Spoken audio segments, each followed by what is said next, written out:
think I'm live.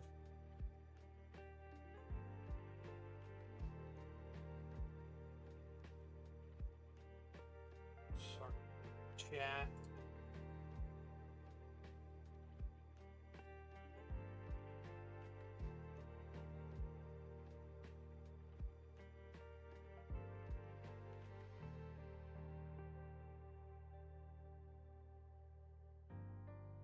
Okay.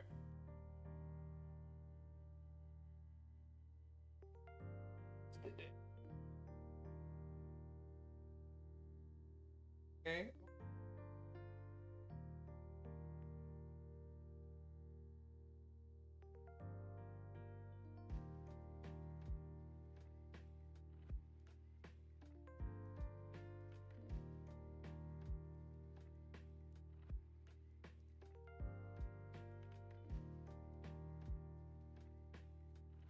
Oh, that's not.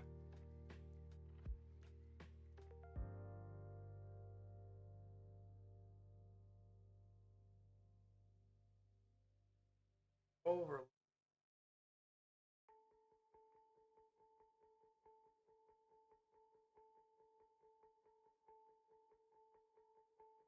I uninstalled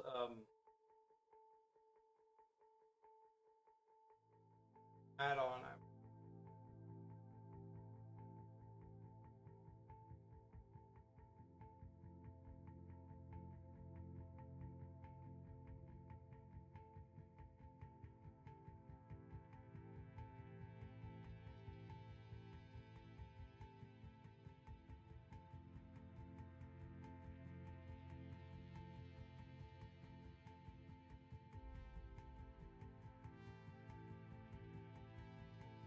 I'll play with that a little later.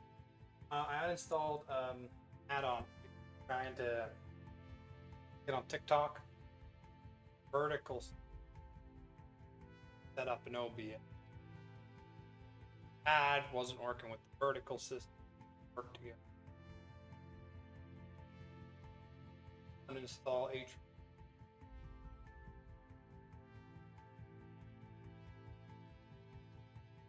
Oh.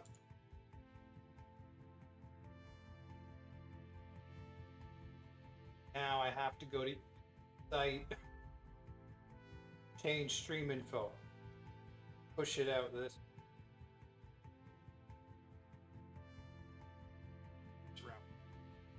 Anyway,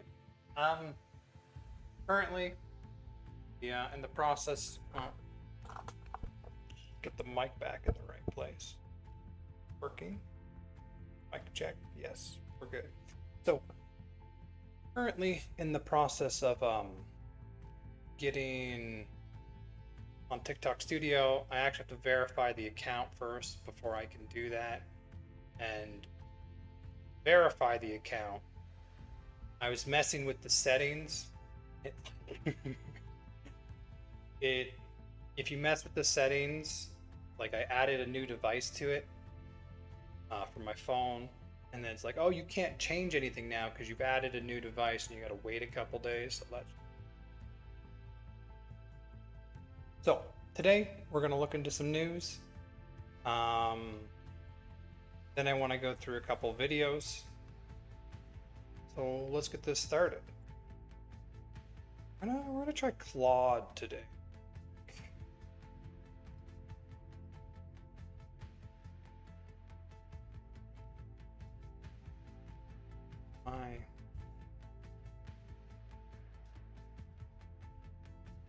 Can I set up a project in Claude? Project. Projects, yes. Here we go. Project.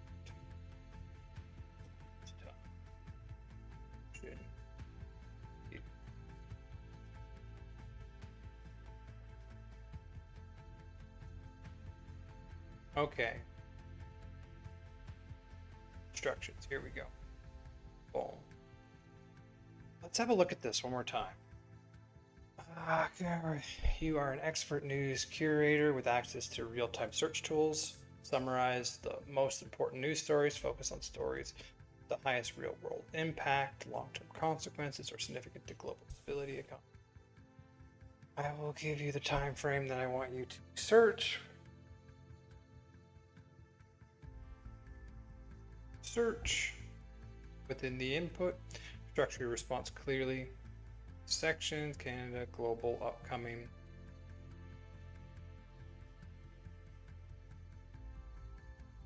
Why? Underreported. Highlight stories that have this different. Come on. You should go above. Underreported but important stories. Highlight stories that have major impact but are receiving surprising attention. I also want to say, don't like. It's had the issue before where it'll like I'll have a story up here and then it'll re-report the story down here. That's not what I wanted. How do I say this? Like, don't.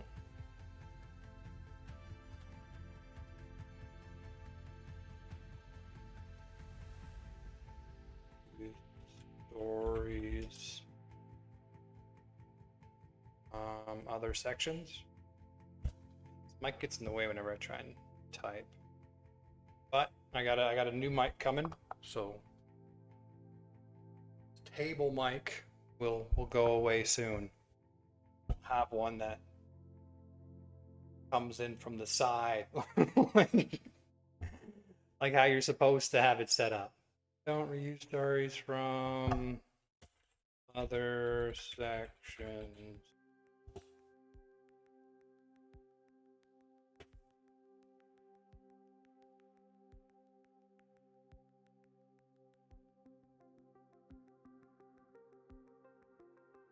I also want to add another category, like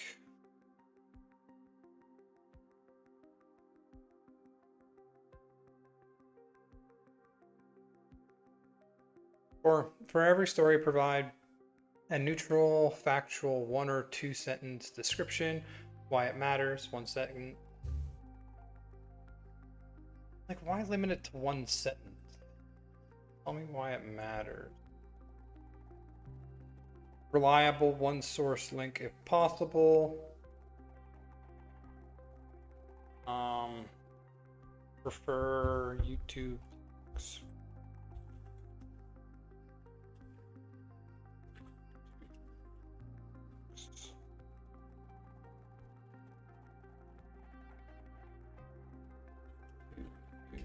Sites. Use not sites, channels. Prioritize accuracy and balance over sensationalism. Yep. Diversity of topics. Yep. Freshness. Only stories from the given time frame. Global perspective. Still. Use your search and browsing tools. Okay, this is a good start. Good start. Save instruction. We can attach files. Whenever I attach files, I find like I was trying to create an image generator, right? To make the thumbnails for these. See them on YouTube. I've generated the thumbnails using AI. When I put things into the files, it messes everything up. Even when I tell it how it's supposed to use stuff, it just. But that was Grok, so maybe this one's better. I'm gonna help you today. Now if I talk, is it gonna do this? Or is it? Let's try. Can you give me the news from the last week? I'll search for the major news stories from last week for you. So the big stories from last week centered around tensions with Iran. No.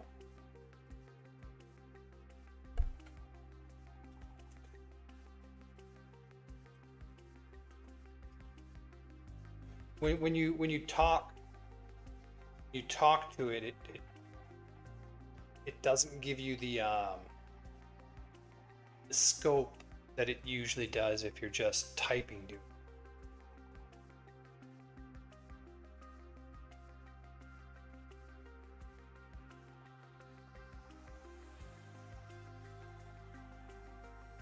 Adaptive thinking. Let's give this a try, and let's see, because I've done this on Grok a couple times. I want to compare to see if Claude gives me better answers.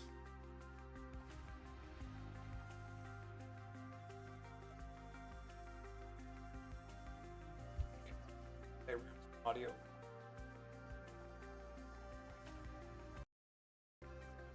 That is not what we got so used to one system. Active, desktop to be turned up. I think. So I was watching my video back, and the background noise, the audio that I hear is significantly louder than it's being recorded at.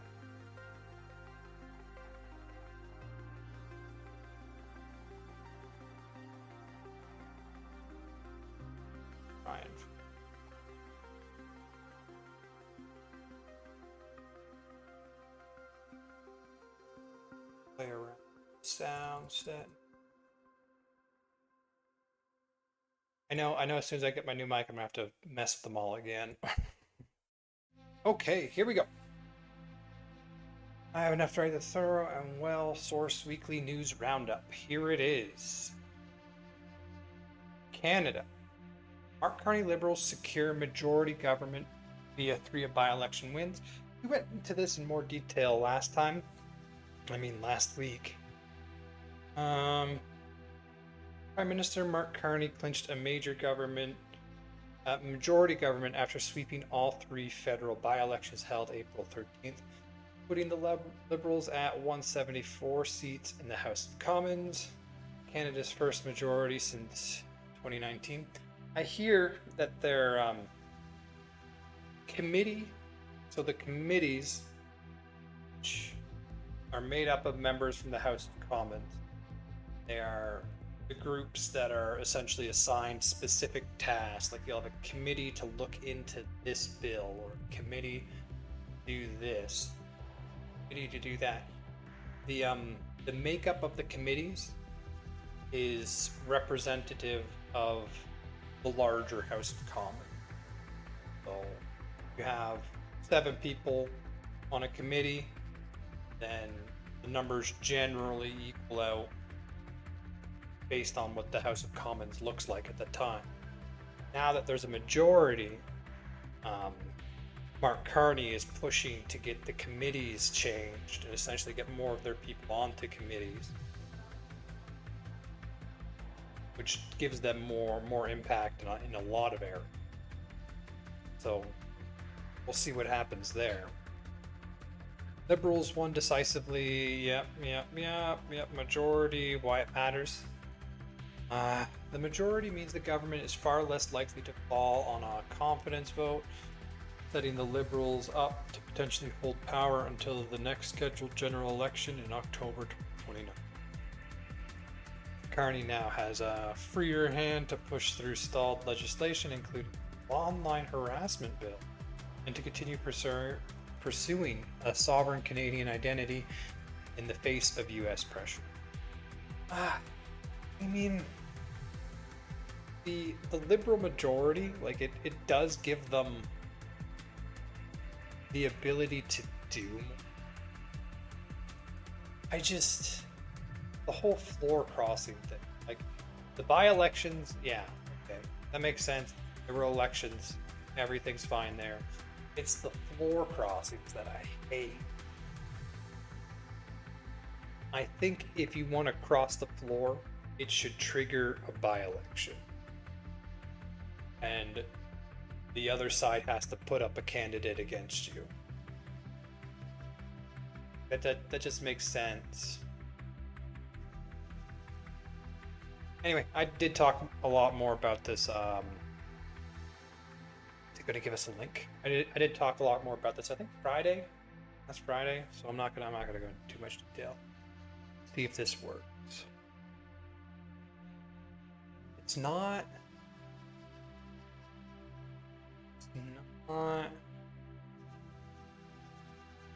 videos. Ooh, okay.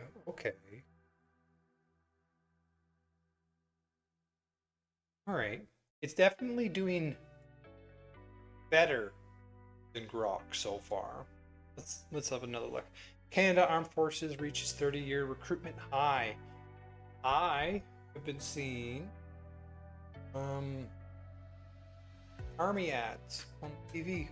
Yeah, they're doing a push for this. We are significantly increasing spending, which I think should. We hit the 2% target, the 5% target. That's gonna be tough. But I mean, even America is not the 5% target. But I expect to see an increase in defense spending, probably from pretty much all NATO countries, assuming NATO continues to exist. Military recruitment hits a 3-decade high. Canadian Armed Forces brought in 7,310 new members over the past year. Defense Minister David McGuinty announced Monday, roughly 600 more than the previous year.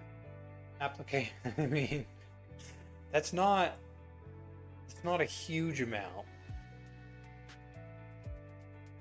When you're looking, when you bring in about 7,000 new members and you increase it to 600, I mean, they're spending a lot of money on ads.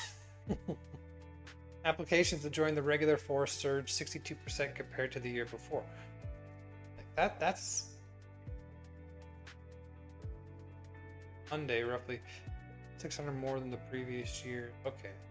I don't know how 62% goes from 7 plus 600.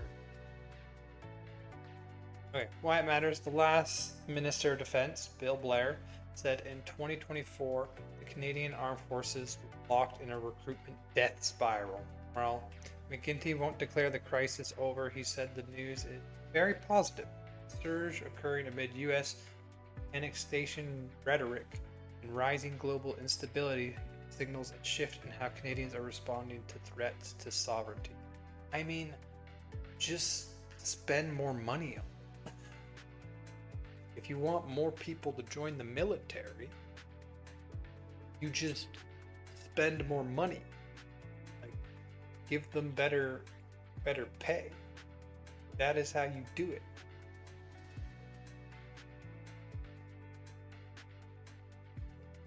That's all you gotta do. If you increase the spending on equipment and like all the apparatuses around the military as well. And I mean, advertisements work too. Canada Artemis 2 milestone. Jeremy Henson returns from historic lunar mission. On April 1st, 2026, Artemis 2 launched on a nearly 10-day voyage around the moon. NASA astronaut Reid Wiseman, Victor Glover, and Christian Koch, along with CSA astronaut Jeremy Henson, splashed down April 10th in the Pacific Ocean off San Diego. At their furthest point, the crew traveled 252,756 miles from Earth, setting a record for the greatest distance humans have traveled in space. why this matters. Henson became the first non-US citizen to travel beyond low Earth orbit and the first to journey to the vicinity of the moon. Canada, this is a landmark scientific and diplomatic achievement at a time when the country is actively redefining its identity and international partnerships. Like, I wonder who on the Artemis 2 mission was the furthest from Earth. Because like they're in the capsule, so there had to be one of them further away from the Earth than the other. So there is a specific person that has traveled perhaps only inches further from Earth than anyone else, but still, one of them has.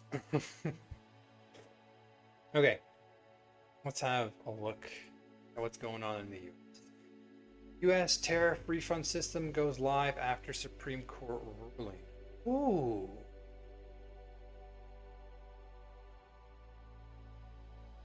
Are they paying back the tariffs?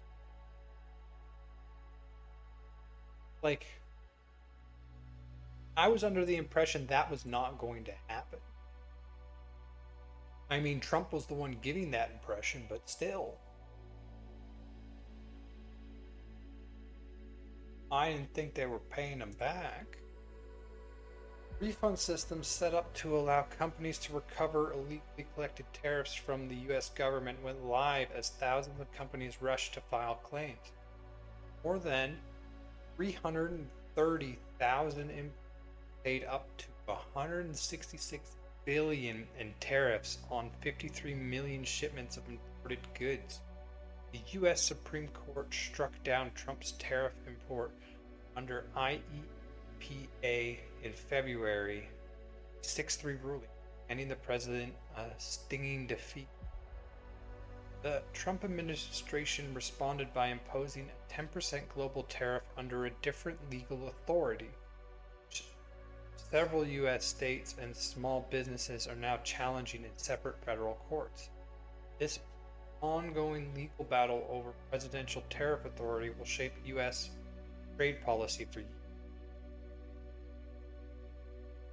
So he set tariffs, they collected tariffs, the tariffs were shut down, he created new tariffs, collecting tariffs. That first chunk, he has to pay back. I mean, wouldn't you just roll that into your new tariffs?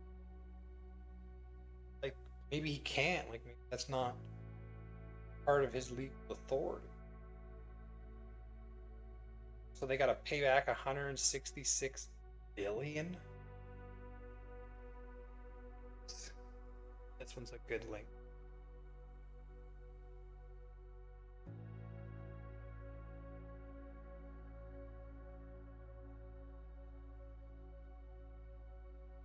No, having any. I don't like going to these sites. I assume this is posted on YouTube. Clearly, I got to fight with the Claude a little more. 2 minutes. In April 2025, US President Donald Trump announced tariffs on nearly every country in the world. 1 year later, the Supreme Court ruled most of those tariffs illegal.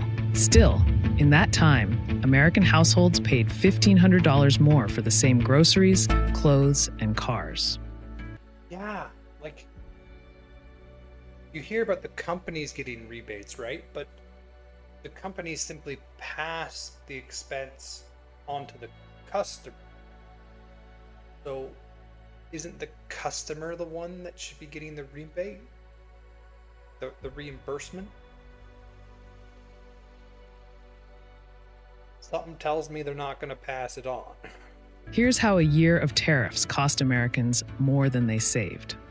By the end of 2025, Trump had slapped tariffs on more than 90 countries, including Canada, Mexico, China, the EU, and India. The reason...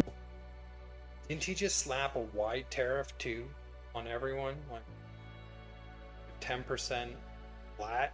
Ranged from trade deficits to fentanyl trafficking or an ally prosecuting a politician he liked. Tariffs went from trade policy to diplomatic leverage. And so the average U.S. tariff jumped from 2.6% to 13%. The government collected $264 billion in tariff revenue. That money, paid by $264 billion, but they got to pay back $166 billion? by American businesses at the border, went to the federal budget. When an American store buys a $100 jacket from Vietnam, Trump puts a 25% tariff on it. The jacket now costs $125 at the border. The Vietnamese factory doesn't pay the extra $25. The American store does. Then the American shopper. In February 2026, the Federal Reserve Bank of New York found that American firms and consumers paid 90% of all tariff costs. Coffee rose 34%, shoes 39%, a new car costs an extra. Wait. Let me hear this part again. The Federal Reserve Bank of New York found that American firms and consumers paid 90%. Firms and consumers. Okay, so that's not a Of pass all on. tariff costs. I wanna know how Coffee much they rose passed on. 34%, shoes 39%, a new car costs an extra $6,000 on average. The total hit $1,500 more per household in 2026. That's $300 more than Trump's own tax cut the year before. The tariffs wiped out the tax break, and they hit the poorest hardest.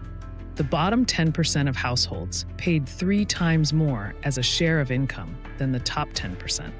Meanwhile, the rest of the world responded. China, hit with tariffs of up to 145%, cut off U.S. access to rare earth minerals. It controls 90% of the world's processed supply. The U.S. negotiated. When Trump threatened NATO allies over Greenland, the EU had a retaliatory package worth $107 billion in American goods. Trump reversed course. BRICS nations started coordinating trade defenses collectively. Then Trump's weapon was withdrawn. In February 2026, the U.S. Supreme Court ruled 6-3 that he never had the legal authority to impose most of his tariffs. The U.S. government now owes an estimated $175 billion. Okay, so that's similar to the number we were seeing, 66. Dollars in refunds to importers. That's money it has already spent. Trump promised tariffs would transfer wealth from the rest of the world to the U.S. He built a toll booth on the U.S. Like that's definitely a bad look. If you set up tariffs, your tariffs get shut down. Are we just supposed to trust that the next set of tariffs don't get shut down? Like, didn't he use shakier ground to set up the next whole set of tariffs?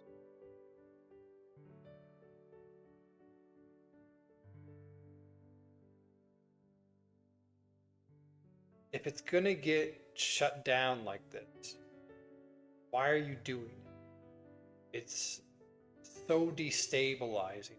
So much of finance works on stability. Border and told Americans that the world would pay the toll. But 9 out of every $10 were taken out of American wallets.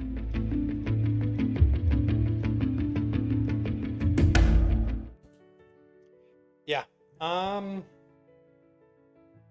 I assume Wednesday morning. that if his first set of tariffs got shut down and he has to repay it, then the second set of tariffs will also get knocked down in Supreme Courts. He'll have to repay that. Like,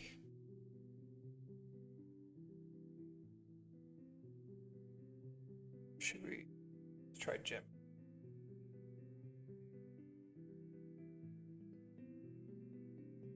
So Trump's first set of tariffs were shut down by the Supreme Court. And then he created new tariffs. What are the odds these ones get shut down by the Supreme Court as well? Are these on a better legal standing?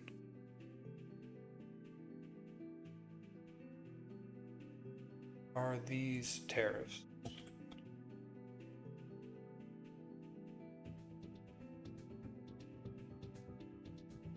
You got thinking up. Tariff system. But okay, 2 in the US. That's short answer is yes, they are on better legal standing. Okay. They are still on very thin ice. Legal battle over the new tariffs is essentially a round 2 after the Supreme Court's major 6-3 decision in February. Here's a breakdown of why the first set failed and how new ones differ. I'm not going to go into this too much. Is there a summary? The verdict. The new tariffs are smarter from a legal drafting perspective because they use the correct vocabulary. However, the same 6-3 majority that struck down the first set remains highly skeptical of any presidential unilateral taxing the economy. Many legal experts believe the Supreme Court may eventually rule that even Section 122 requires more specific instructions from Congress than what currently exists. Does this shift to more sector specific time limited tariffs change? So they learned from the first one and they're coming back for round 2. They were decidedly defeated 6-3 at the first round, and it's probably gonna take a time. We're gonna see what the new round does.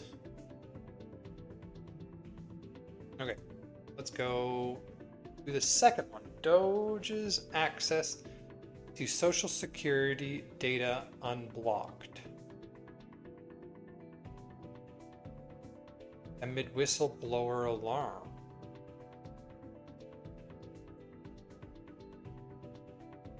A federal appeals court vacated a court order limiting Doge's access to sensitive Social Security Administration data, handling the Trump administration a victory. Majority call recent revelations about an ex-Doge associate allegedly planning to take sensitive citizen data to a private government contractor even more alarming. Doge has shifted focus to data collection and exfiltration of sensitive information from government agencies to private databases. Whistleblowers allege an attempt to build a master database on American citizens, prompting 14 lawsuits citing the Privacy Act of 1974. The long-term implications for American privacy and the limits of executive power are profound. If you think they're just doing this for American data, you're wrong. There's no way they're not trying to collect everyone. Now, they definitely have more Americans' data because they have access to Social Security, the Social Security data. But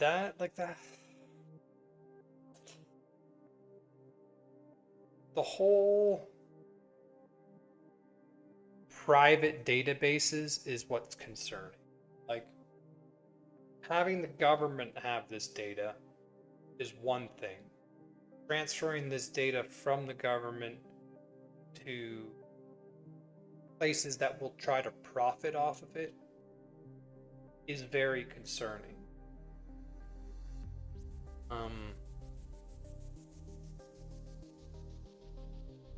I mean, I don't know how to stop that. It looks like Doge has got more access now.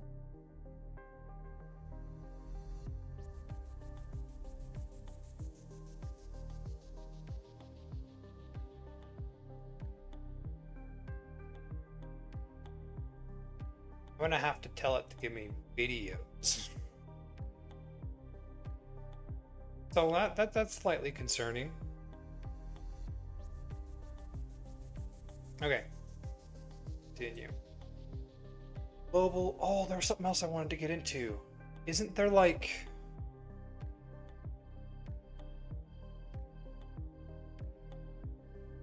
I hear that I think it's California was passing a law limiting reporting.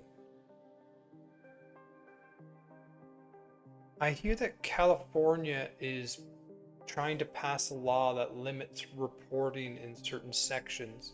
Can you tell me more information about this? Let's see. Like reporting on like certain groups of people or something. I don't know. I heard it passing on the news somewhere. Let's see what we got. The law you're likely hearing about is a majority point of contention in California right now, specifically regarding Assembly Bill 1955, the Safety Act, and a few other sector-specific reporting exemptions taking effect in 2026. There are three main sections where reporting is being limited or exempted, each sparking its own legal battle. Education, parental notification. This is the most high-profile limit on reporting. The law, which became effective in 2025 but faced major court rulings in 2026, prohibits school districts from requiring teachers or staff to notify parents the student identifies as transgender or different pronouns. What? Okay. Let's try this again. This is the most high-profile limit on reporting. The law, which became effective but faced major court rulings, prohibits school districts from requiring teachers or staff to notify parents the student identifies as transgender or uses different pronouns. So, if a student comes out as transgender to a teacher, they are now prohibited.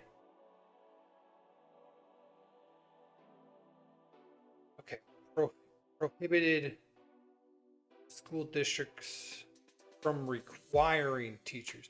So the teacher is no longer required to tell the parent.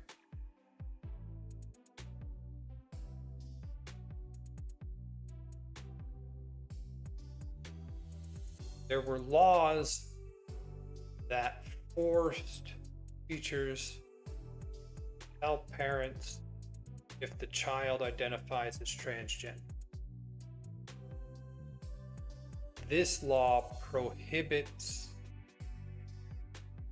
those laws from forcing a teacher to tell the parent. Like, I feel if your kid comes out as transgender, wouldn't they talk to the parent? Am I missing something here? Like, why would you go to a teacher first?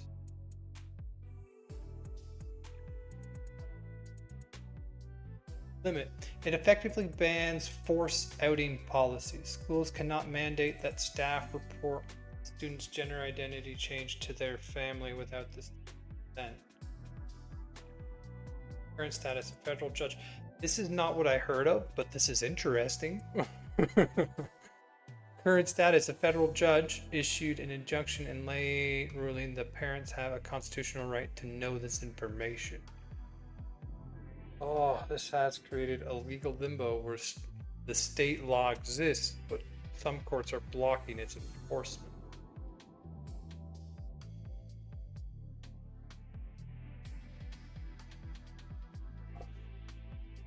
Oh, like, that's tough. I feel like if a child comes out as transgender or uses different pronouns, like, wouldn't they do this with the parents, people they're closest with first? if they don't and they choose to do this at school, like,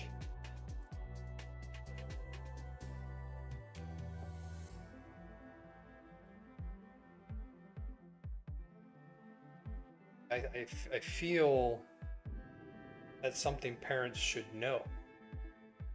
Like, should be required.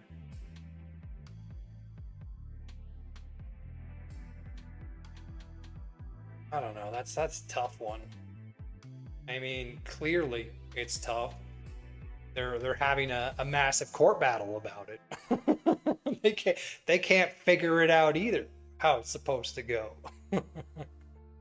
um like, if I was a parent, I feel I'd like to know personally. But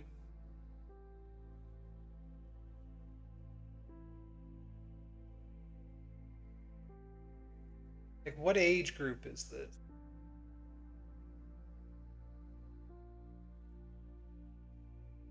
Prohibit school district, so could this be like high school? Or like primary school? That, like, if younger, like, definitely would want to know, but once kids like start getting into high school, a certain degree of autonomy away from their parents is kind of expected. Well, I mean, they're gonna hash that out. Switch.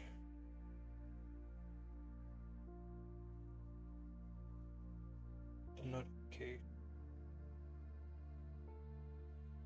In the education parental notification section, does this include public schools, high school? How does this work?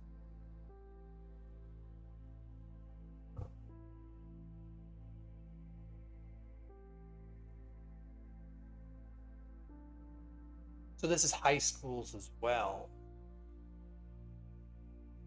Elementary and middle schools, the law designed specifically to create a statewide standard for all K-12 public and charter schools. Break down how public schools basically read that up. Of course, there's no easy answers for any of this, is there? I personally would like to know, maybe once they're in high school, they're allowed to know these, to like do this and not be informed, but it's such a thin line.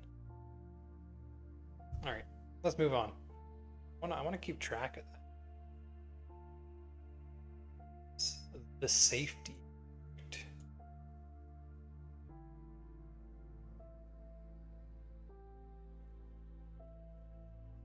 Safety.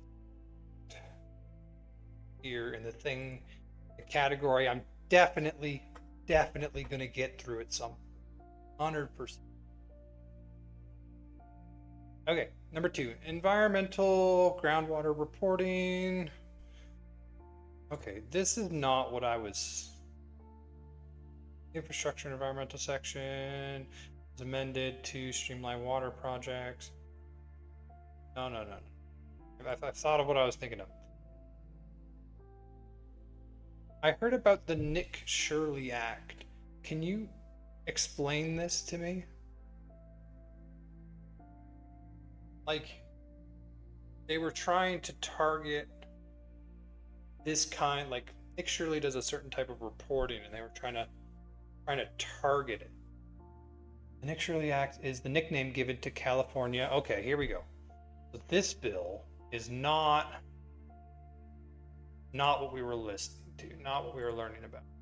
It was introduced in early 2024, gained significant national-wide attention in April 2026 as it advanced through the California state legislature. Okay, it is named after Nick Shirley, a conservative YouTuber and citizen journalist who viral investigation videos, particularly those alleging mass fraud and taxpayer-funded child care programs, became the catalyst for this legislation. What the bill does: Officially, the bill is intended to protect people who provide immigration support services, such as legal aid, houses, and social services. On reporting, I mean, like, limit on reporting is never a good thing. It makes it illegal to post personal identification information. Isn't that doxing? Isn't that already crime? From my understanding.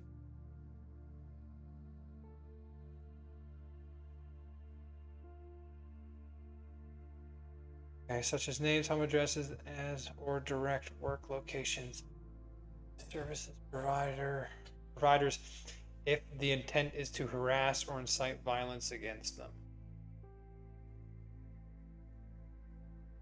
Nothing that I saw from Nick Shirley indicated he was trying to harass or incite violence. Now, those that he recorded might have been harassed, but that was not the intentions of his reporting. Takedown power, it allows individuals or organizations to demand the removal of video recordings that contain if footage was filmed in a public place. Violations can result in steep fines. Basically, like, personal identifying information.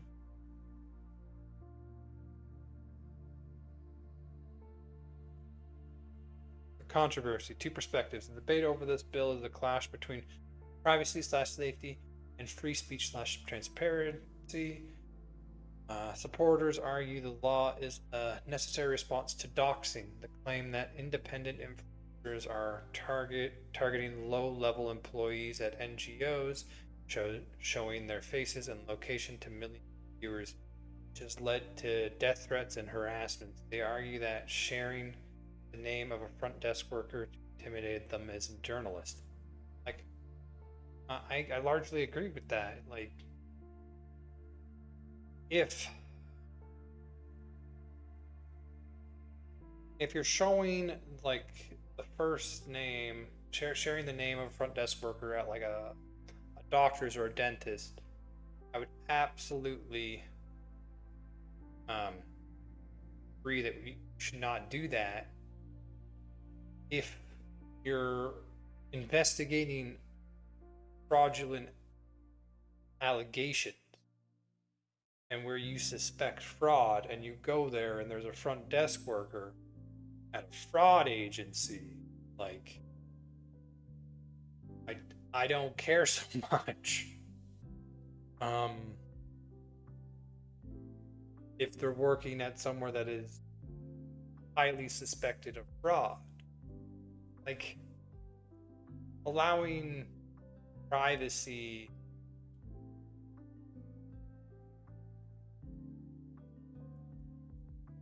unless you know, that's hard.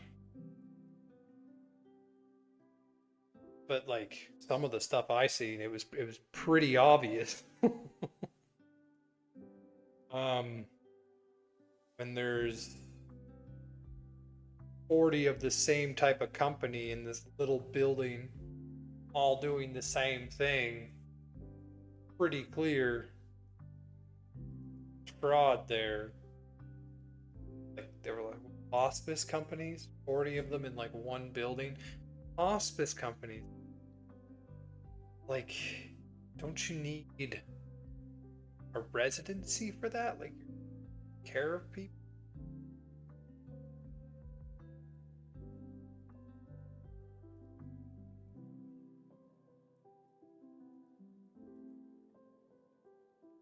I'm kind of split on it because you should be allowed to report on this stuff.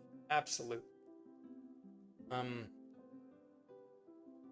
Being forced to take certain steps to protect like names and faces, maybe that's a nice middle ground, forcing them not to to share names or faces of individuals. Because like you can never know for sure until there's a real investigation. My understanding is they're doing a real investigation and they're finding real fraud. That's tough. Because I absolutely think this sort of like the work that Nick Shirley does should be allowed if there are certain limitations on showing names and faces. Like, I'd say that's fine, as long as it's not being used to take down reporting on fraud. So that would have to be crafted very, very finely. It's a difficult line to walk. The critics have dubbed it as the Stop Nick Shirley Act because they believe it is specifically designed to stop people from filming the truth. They argue that if an organization is receiving millions in taxpayer dollars, the public has a right to see who is running it and how the money is being spent. Okay, I largely agree with that. They fear the law will be used as a shield to hide fraud, allowing NGOs to sue anyone who films their operations under the guise of harassment. Okay, so I'm starting to really side more with the critics' view. I don't think they'll be able to do this in a way that can protect like individuals without destroying this type of reporting. And I think this type of reporting is important. Oh, I'm definitely more in the critics camp. Here, as of April 2026, AB 2624 has passed through the Assembly's Public Safety Committee and is heading for a full floor vote. If it passed, it will likely face the First Amendment challenges in court almost immediately. Interesting.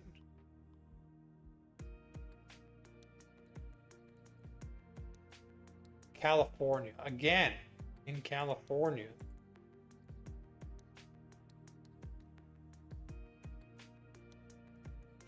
I mean, I hope this doesn't pass. I very much agree with this statement. If you're receiving millions in taxpayers' dollars, the public has a right to see who is running it and how the money is spent. That's just reporting. Okay, we're gonna move on. I'm gonna cut the video. And we're gonna look at global international news. Ooh. U.S.-Iran war ceasefire extended, but Strait of Hormuz remains volatile.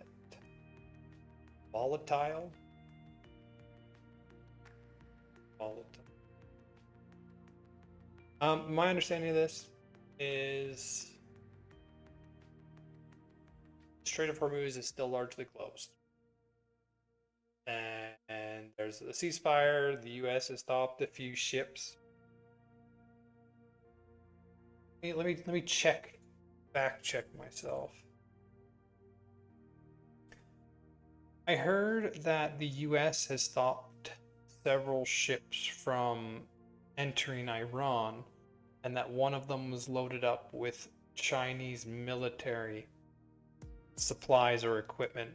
Is this correct?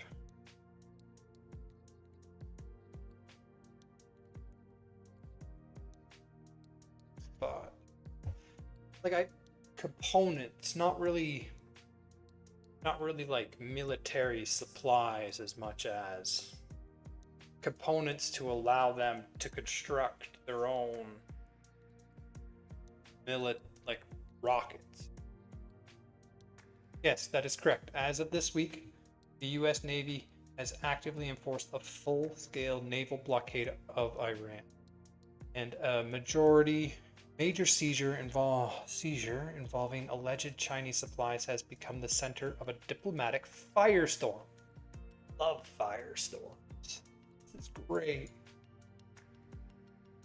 Here are the details on what has happened in the Gulf of Oman and the Strait of Hormuz. The seizure of the Tuska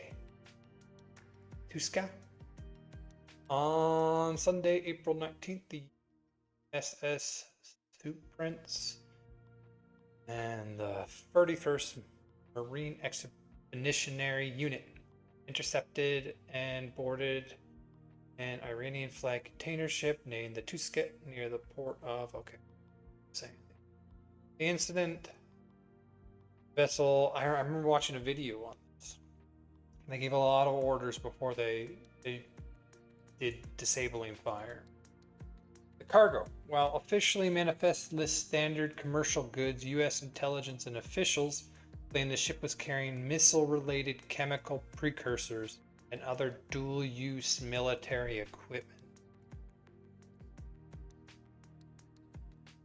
The Chinese connection. The controversy you're hearing about stems from the ship's origin.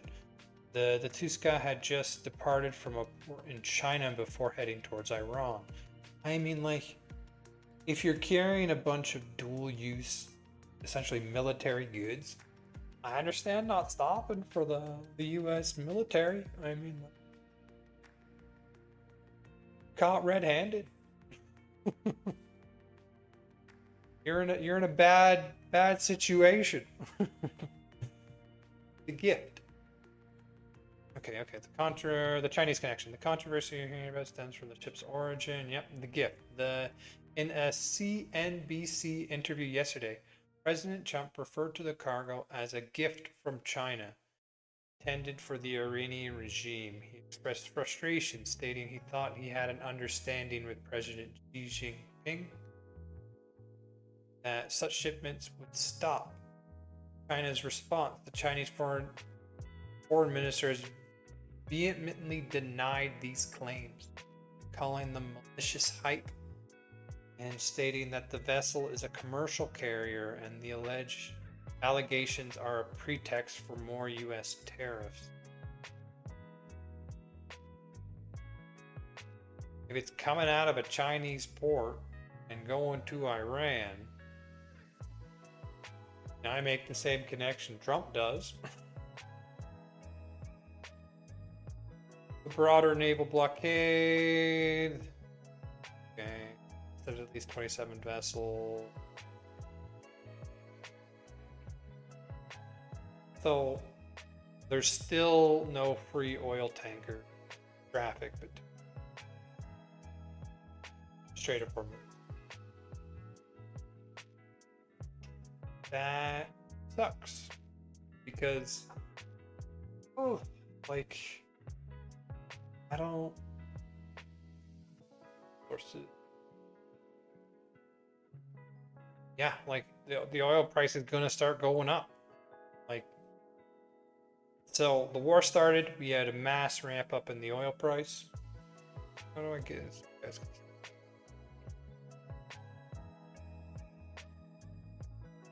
started. We had a mass ramp up in the oil price. The de-escalation began. This is Trump. Ceasefire. Trump's rhetoric. He changed from war talk to de-escalation. There was a massive decrease in the price. This has not yielded results. We have begun to see an increase in the price.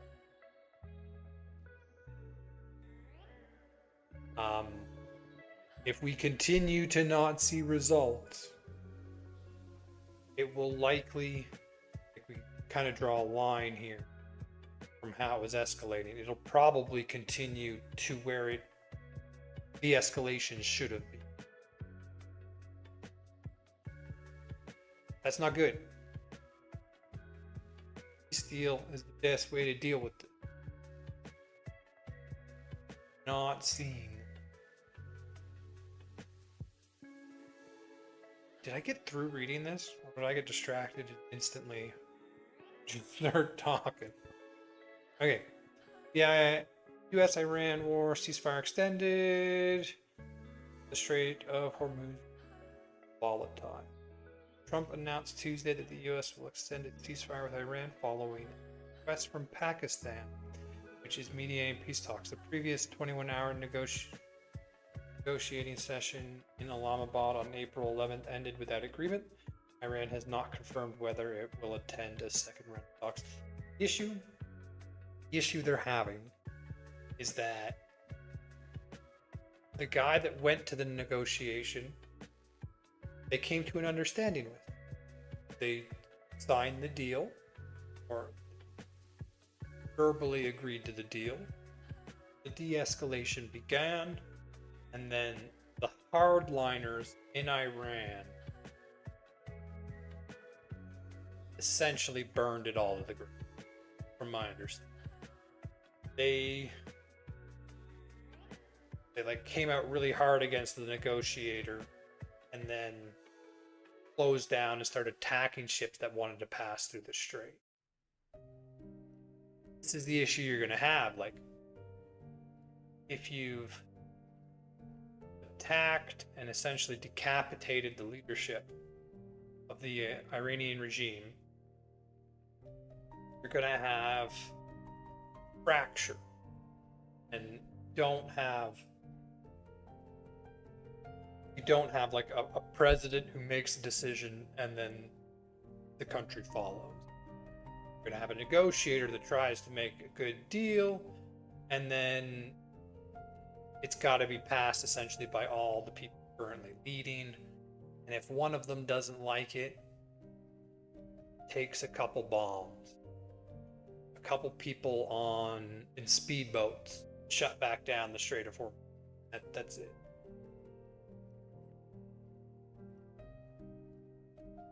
It doesn't take a lot to close the strait, and I don't know how you get all the different factions in Iran to agree. I don't know if it's possible. I think they might enter another escalation spiral here. The escalation doesn't work because the full effects of the oil crisis, like, we haven't felt them yet. If this continues, like, it's gonna hurt, and it's gonna hurt the average citizen.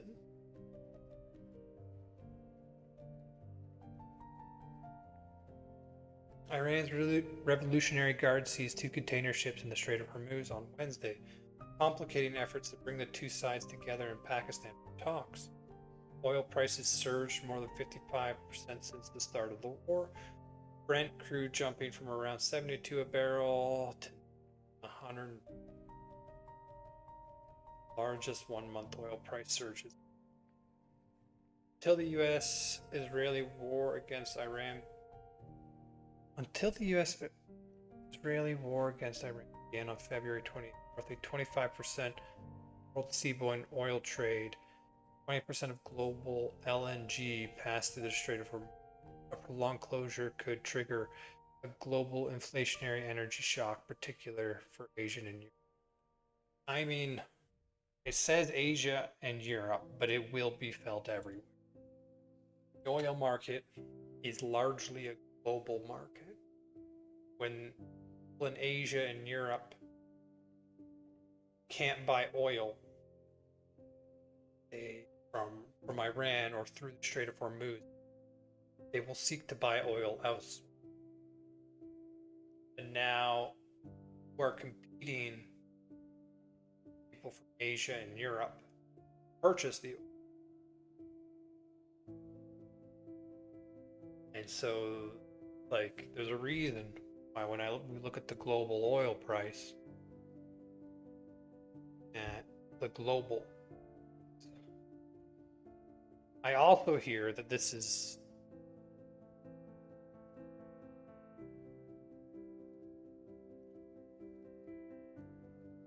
that there are like types of oil that are even more expensive. I'm talking about Brent only on.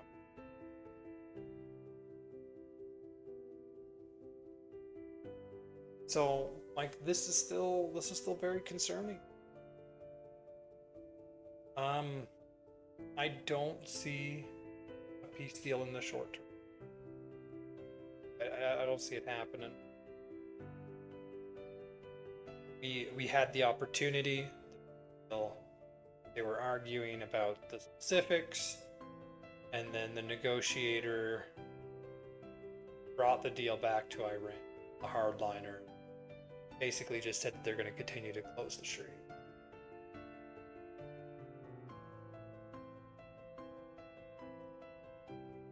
If they don't open it up, like I imagine there'll be escalations. Alright. Sudan's humanitarian crisis 2026 response plan only 16% funded. So Sudan has been in a crisis for a long time, from my understanding. Like, isn't there like a civil war in the country? This is one we don't hear about a whole lot. The UN noted that Sudan's 2026 humanitarian response plan remained critically underfunded at just 16%. A recent drone attack on Al-Jabadian teaching hospital in White Nile states reportedly killed 10 health workers. Since the start of the war, more than 200 attacks on healthcare targets have been verified. I mean, if they're targeting the people you send over to assist with the humanitarian crisis, no shit, people aren't going to go over and be a part of the humanitarian crisis. I mean, to help the humanitarian crisis. Like,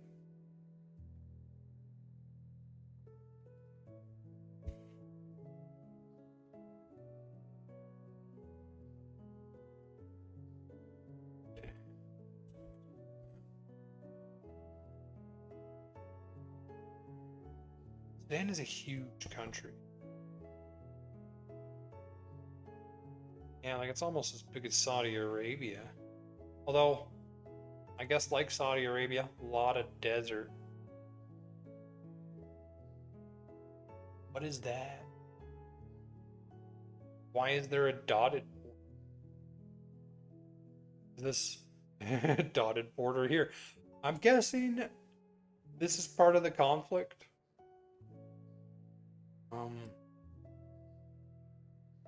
They do have access to the Red Sea. Even up here.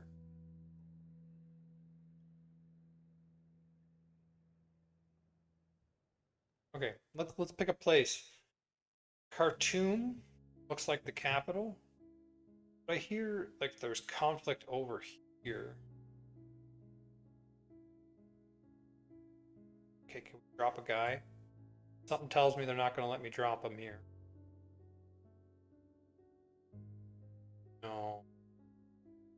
Again, I don't trust nations that don't even have Google Maps. How about Khartoum? There are places that I can drop.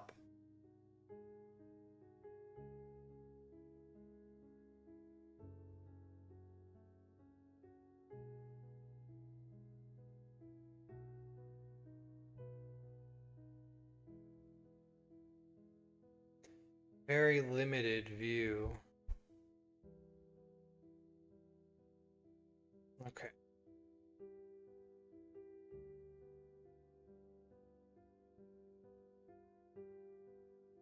World news. Skyrocketing to outpace Sudan's funding. Range strike. Waters. Like if they're attacking go over there, they're not going to get the funding.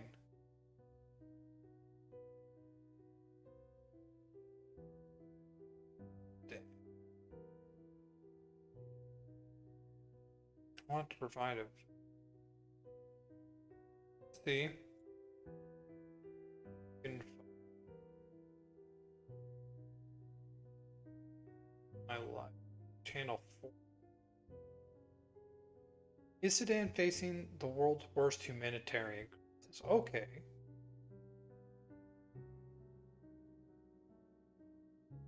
ABC News.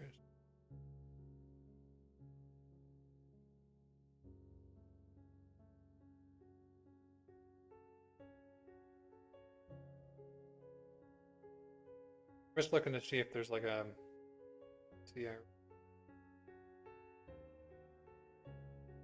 but 50 always like the DW document. 51 minutes. That is way too long. I don't know. I want to listen to the 8 Welcome back, everyone. It's currently the worst humanitarian crisis in the world. Millions of people displaced, tens of thousands killed. But with so much focus on Ukraine, Gaza, and Iran, many don't know the horrors playing out inside of Sudan. It's difficult to get information, but the U.S. says genocide is taking place, harkening back to dark days of decades ago. In tonight's Prime Focus, Ian Pannell and our team have spent months hearing from people on the ground and piecing together some of the atrocities playing out. And tonight, as this conflict has now passed 1,000 days of fighting, we listen to the women caught in the crosshairs of a war they did not ask for. Imagine that your entire like we saw the images of these, right? I tried to pull up an image, the actual city, and this is like that's a lot of destruction. entire city of 1 million people completely shut off from the rest of the world. No one is allowed out. No food or water or supplies like medicine are allowed in. And you're dealing with bomb strikes. أنا بفتش في ولدي عشان بلقاه ما لقيته الناس قالوا كله بقول لي يمكن مع الناس الميتين. It's a country tragically familiar with the brutality of man and far from the eyes of the world. Harrowing accounts of what the US government now It's things like this that I'm so happy I live in Canada. We don't have to worry about this. Say what you like about the country, but we don't have this problem, or do I anticipate ever having this problem?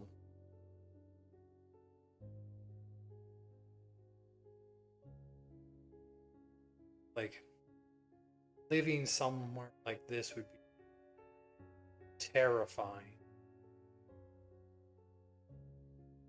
calls a new genocide in Sudan. Civilians once again trapped between two warring sides. A conflict between the rebel group known as the RSF and the Sudanese military, raging for So, you got the military and rebels. over 1,000 days. In late October, I mean, like, when Star Wars did it, there was far less brutality. This is what an actual rebellion looks like. of 2025, videos exposed gruesome mass killings by the RSF in Sudan. RSF. That was the rebel group? Let me get these two factions right. A conflict between the rebel group known as the RSF RSF is the rebel. and the Sudanese military, raging for over 1,000 days. In late October of 2025, videos exposed gruesome. Aren't rebels supposed to fight for the people? Why are they just murdering civilians? This is not how media portrays rebels. Some mass killings by the RSF in Sudan's Darfur region. It's been the world's worst humanitarian crisis for the last 2 years. More than 30 million desperately need help. And yet this is a crisis largely out of sight, out of mind. A darkness. Things in Africa are just underreported. So we're so used to having the net and the connection, and much of the Middle East like come into that, which is why we focus on Iran turning the internet off as a terrible step. This is a place that's never had it, right? Let me just fact check, but I don't think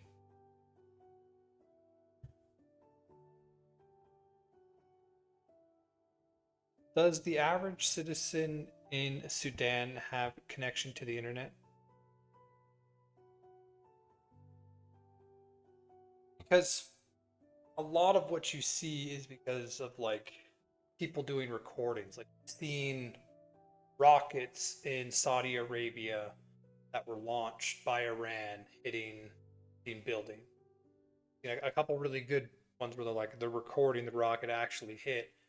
That's because everyone there has phones and they have connection to the internet.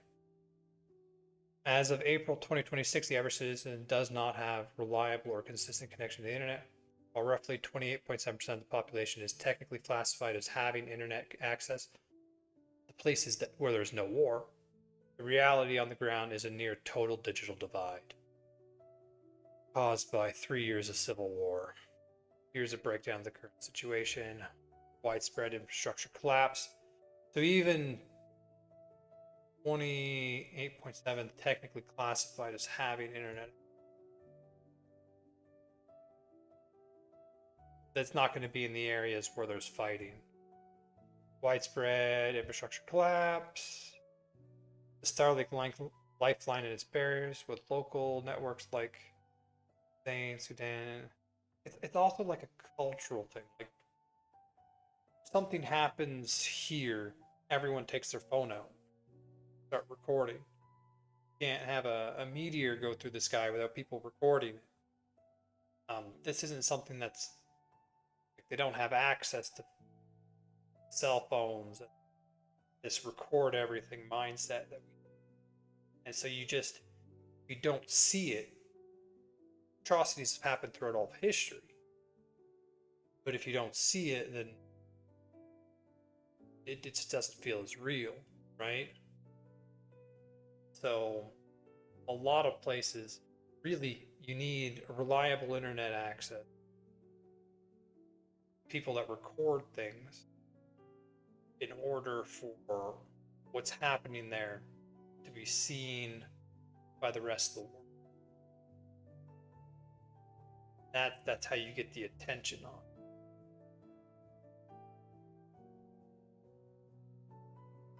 Okay. Go back. Has descended on El Fasher, a city cut off from the outside world. Their capital was over here. El Fasher is trying to look at over here. The IRC estimating nearly 250,000 people trapped inside. The rebel RSF accused of carrying out door-to-door massacres. The crimes committed visible from space. ABC's visual verification team has documented 48 hours of hell posted online by gloating RSF fighters. At El Fasher University, where civilians sought refuge, armed RSF rebels walk into the halls, filled with bodies, posting these graphic videos of their attacks, evidence of a massacre. They still have some internet access. Broadcast to the world. And this is what happened when civilians tried to flee the city. Satellite images show a cluster of objects visible by a berm built by the RSF. Verified video on the scene shows its dozens of charred vehicles and lifeless bodies. The militants celebrating the aftermath of a slaughter. According to the UN Refugee Agency, more than 12 million people in Sudan have fled their homes. Jamila Ismail, who's a mother of 7, fled El Fasher with her children. Her son shot during the chaos. لكن مصاب وخششنا عملية والعملية نجح.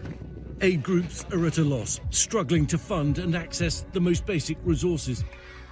26-year-old Heba Aladdin is helping people who were displaced when the violence broke out, despite having to flee from another part of Sudan that was attacked. She's now working from a mobile clinic with the Sudan Family Planning Association. Today we are in Al-Afat camp in a Dabba state, which people from Al-Fasher have been displacement here in this camp. Through our mobile clinic, we are providing reproductive health and gender-based violence services. But due to internet blackouts, she was only able to send us these voice messages explaining what her life has been like since. The needs in the camp are growing every day. Life has been difficult. I have seen families fleeing in fear, mothers holding their children with nothing in their hands. I hear the stories of loss, pain, and uncertainty, and I feel the deep responsibility to stand with them. The tragedy for Sudan is that this is history repeating itself. As many as 300,000 people have died in Darfur, more than 2.5 million homeless. 2 decades ago, the word Darfur echoed across the world. Some human rights groups are calling what's happening here ethnic cleansing. As similar scenes unfolded, up to 2 million deaths, 1 million more displaced, sparking global outrage. In my country, wars have ended, but peace has never come. Emi Mahmoud is a Sudanese-American poet born and raised in Darfur. She uses her pen to raise awareness around the world of what her life was like in Sudan. And the last time we went home, we watched our village burn. Soldiers pouring blood from civilian skulls as if they too could turn water into wine. When's the last time you were back in Sudan?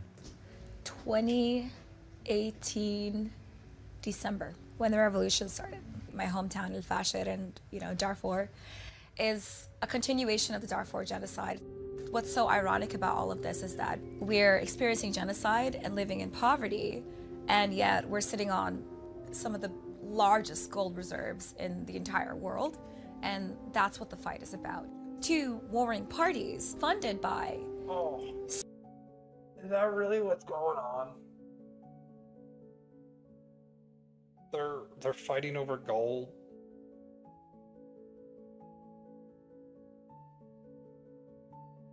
Like, haven't we figured this out yet? So many world powers. The US State Department has said both sides are committing war crimes and that the RSF is committing genocide. When you're in a conflict, often the rules of war get tossed out the window and things are done in silence. Dr. Tom Katina works in the Nuba Mountains in Sudan, opening up his own hospital in 2008, which was nearly bombed decades ago.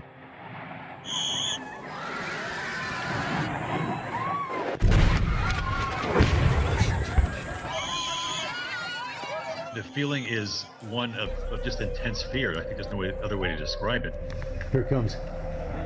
And he believes his community was targeted again, sending us this update after he returned home. There was a drone strike in our local area a few miles from here. A couple weeks ago, there were about over 40 fatalities. So we're standing by and ready for whatever comes our way. This is how wars are.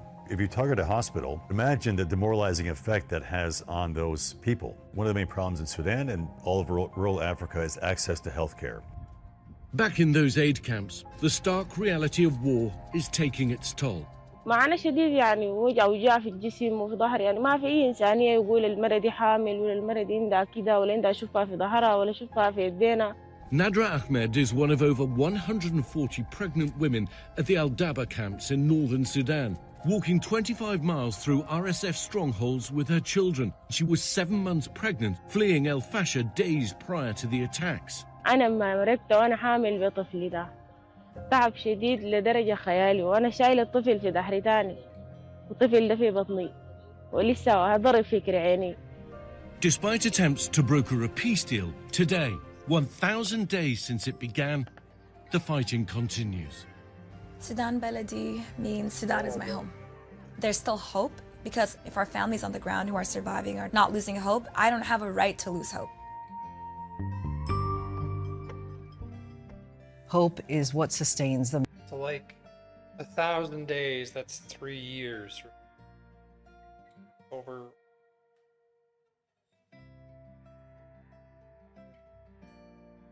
How long has the Ukraine war been going on?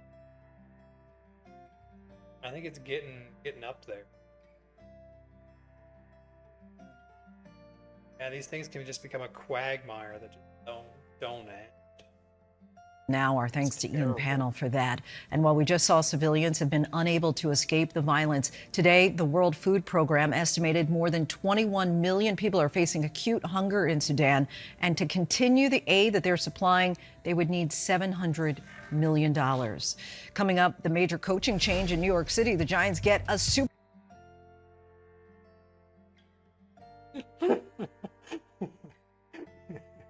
I kind of feel sorry for that reporter that has to do that.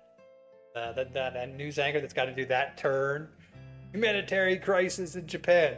Oh, and this team is getting a coaching change. Yeah. We'll put this right after the Sudan humanitarian crisis section. All right, let's continue. We're looking at global. Cut this again. IMF. So IMF, International Monetary Fund, warns global economy is in the shadow of war. The International Monetary Fund's April 2026 World Economic Outlook, titled "Global Economy is in the Shadow of War," projects the Middle East conflict will drag on growth globally, compounding the lingering effects of the persistent rise in energy prices since Russia's invasion of Ukraine. The fund calls on central banks to act decisively to preserve price stability. Multiple simultaneous crises, the Iran conflict, US tariff battles, and stalled Ukraine peace talks, are converging into what the IMF describes as a severe stress test of the global economic order. Inflation risks are rising sharply for developing nation. I mean, inflation risks are rising sharply for every nation, but the effects will be worse seen in developing. What I understand isn't the right. A little bit. Let's have a look at the past. Doing fine. I don't. This is something that's always so weird to me. When a market acts irrationally, you get the start of the war, and then there was a dip, and then the start of de-escalation led to the rise, and now it's getting back. And Bondi's almost 50,000.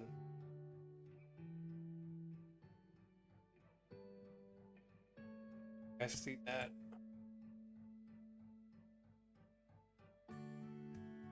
Yeah, I mean, trying to predict markets is not something I'm gonna do. Because they don't do what I expect them to. Like, in my opinion, the only thing that would bring the markets back should be oil passing through the strait. We have not seen that. We have not seen that at all.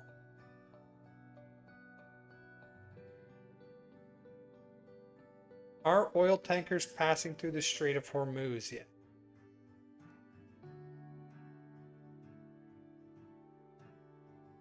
Are. Okay. I'm gonna probably figure it out. What's the next section? Oh, we've got 4 upcoming important events. I'll try and get through these quicker. I want to play a video game. Taken over. What did I ask here? The situation in the Strait of Hormuz is currently a stop-and-go nightmare. If you're looking for a simple yes or no, the answer is barely. While there was a brief window where tankers moved, when the Iranian negotiator came out and said that it was open. The events of the last 72 hours have effectively slammed the door shut again. The negotiator going back to Iran, essentially getting shut down by the hardline faction within Iran. The brief opening on Saturday, there was a momentary sigh of relief for global energy markets.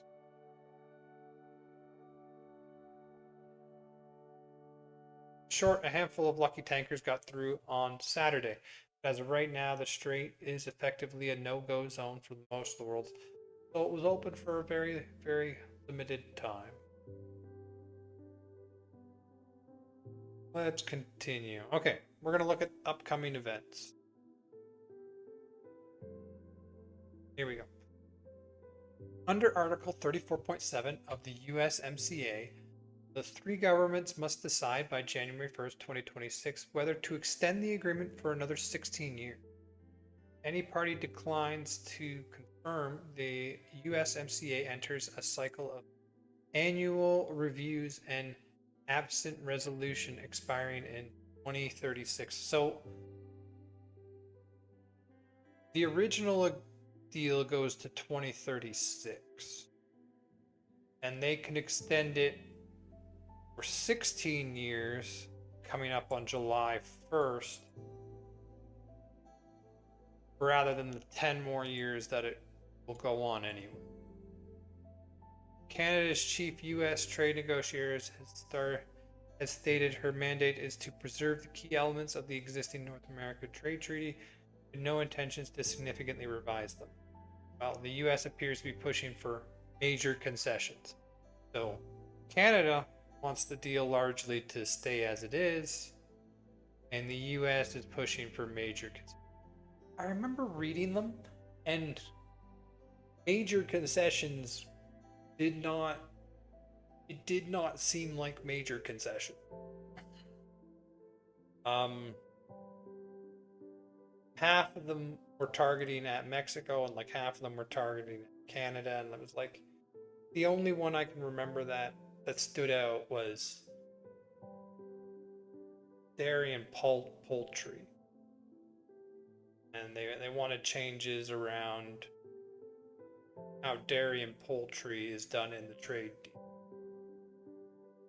And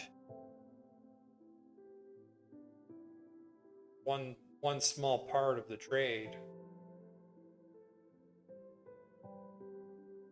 I don't know. I imagine they'll come to an agreement. But I also imagine that until January 1st, both sides are gonna keep ramping, essentially to show the cards they have in their hand before the negotiation, or to build the cards they have in their hand before the negotiation.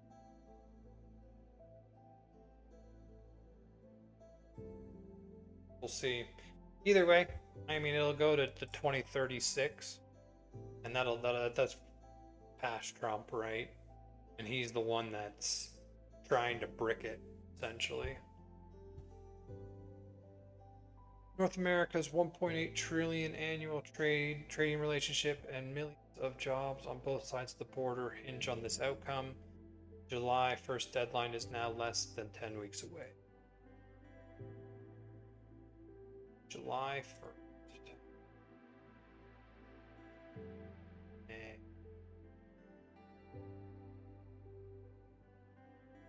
Coming up. G7 summit. Even in France. The 52nd G7 summit is scheduled June 15th, 17th. 26. France.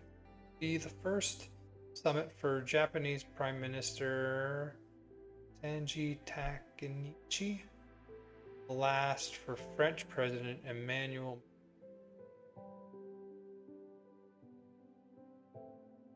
Hey Jesse, good. How are you? What's going on?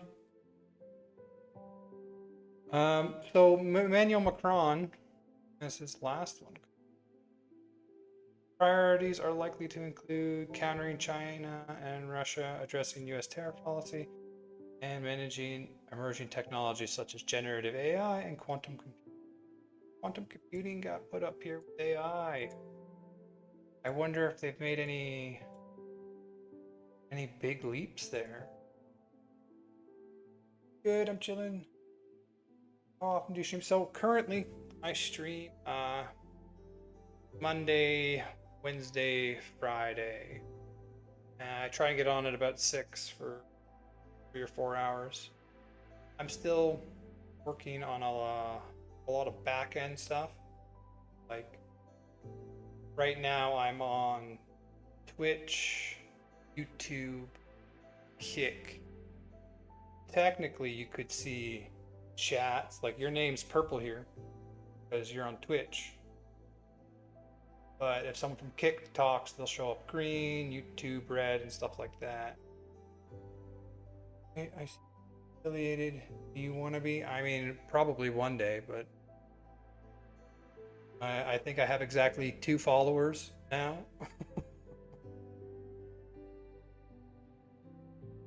So I don't know how to see. Well, oh, thank you for the follow. There it is. Yeah, I had a add-on that was helping me with that stuff that I'd uninstall. Actually, I do channels and help streamers to affiliate their channels with week. I mean, and helps her. I have 2 followers. I'm not gonna look into affiliating until I can actually move people. That's gonna be a while.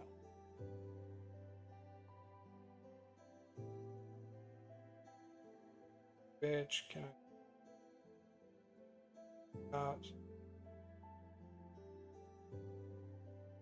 I do use Discord, but honestly, like right now, I'm kind of in the stage where I'm trying to learn how to do this.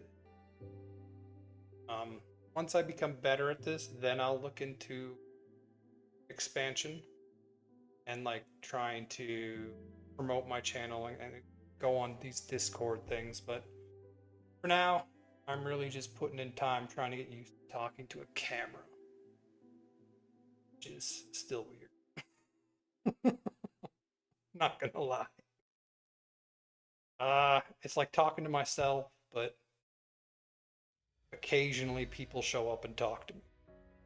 Are you on Discord? So I created an Instagram. I have to start clipping TikTok, Instagram. I think Facebook too, YouTube. I want to have to learn that. All right. Well, thanks for showing up. I'm gonna continue. We're so close. So close to being done. U.S. Iran peace talks 3 to 5 day window. How long is the ceasefire extended for? Officials said that Trump has given Iran 3 to 5. He's not even giving hard dates anywhere. Like every time something happens,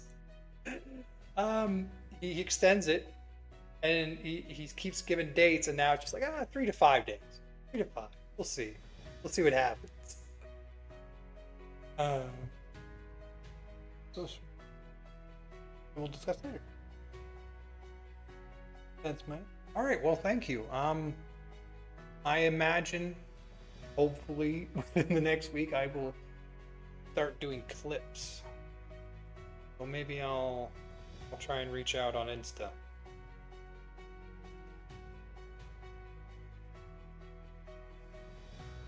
So he's given him 3 to 5 days to engage in negotiations and resolve, alleged infighting within the government before resuming attack.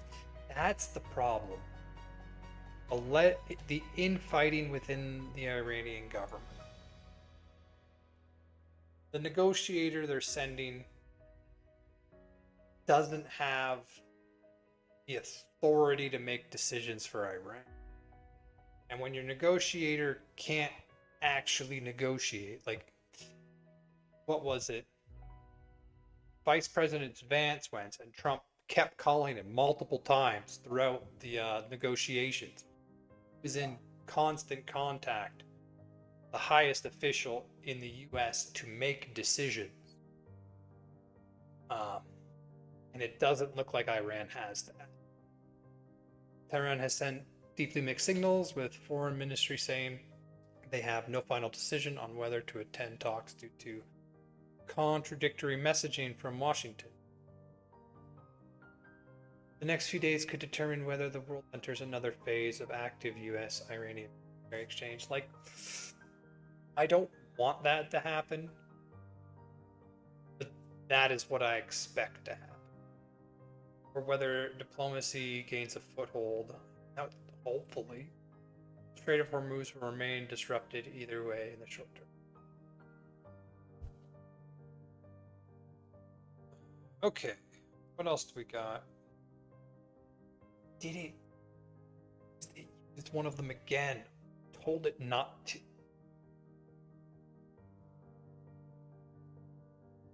I don't know, Claude. You're fucking up.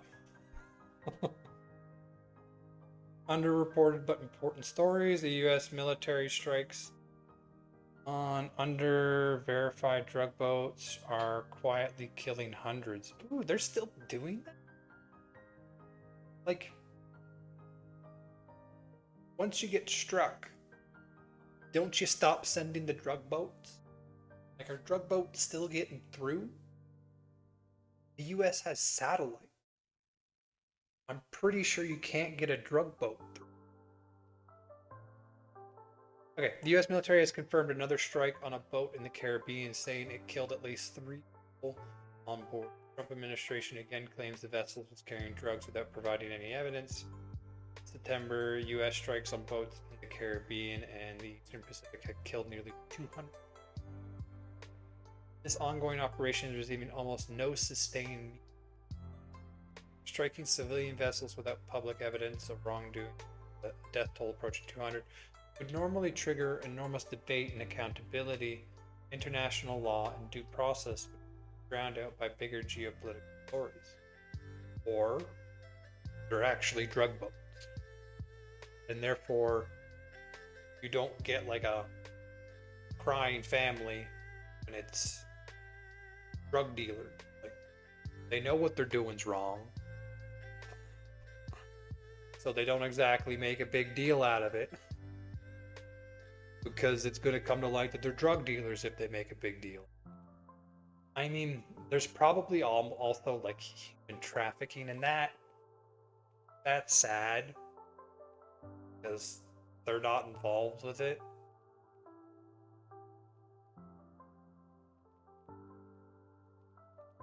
Is it feasible to intercept them rather than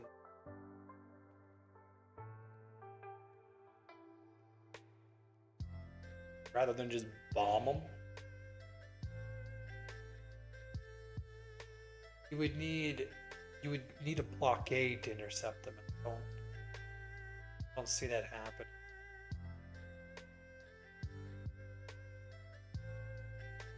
I mean, if you're someone south of the Caribbean thinking of going on a drug boat to get smuggled into the US, I would highly recommend against it.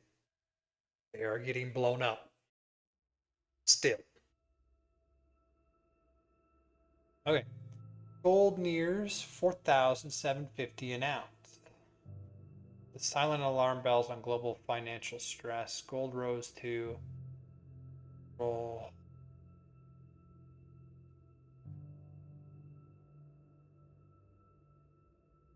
Oh, bro. Good place where I could see. Ooh, I like this one, I think. This one.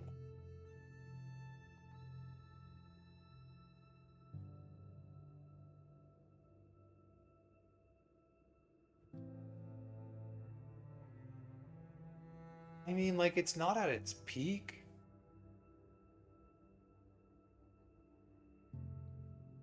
Looking at. Wait, are we looking at one day?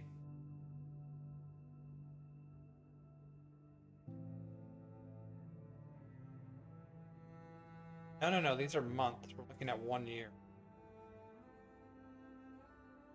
Cut it down to 6. Like, gold has been on a steady rise for a while. And it actually took a dip, I think, with the war.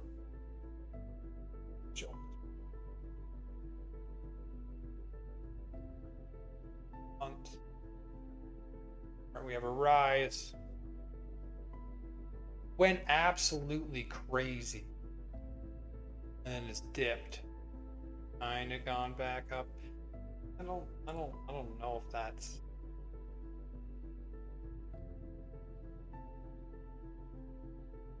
Gold at these levels is one of the clearest signals that institutional investors and central banks worldwide are quietly preparing for scenarios where US dollar dominance, fiscal sustainability, or global security are seriously in question. Barely gets the analysis it warrants in mainstream news. I mean, you could say that we've been there for a while. Started around here. And a lot of this, from my understanding, is other large scale, like China and other large scale countries buying up massive amounts of, because if the American dollar fails as the reserve currency, gold still works. Still works. You could still trade in gold. Been able to trade in gold since the dawn of civilization. That has not gone away yet. Problem is, not actually that much gold. Even as a species, to this day, we have not mined a whole lot of gold. And this price increase is also what's fueling the Sudan conflict. Right? A lot of gold in Sudan, and multiple organizations are funding sides in order to get access to the gold, and it's becoming a problem. I'm gonna save this one.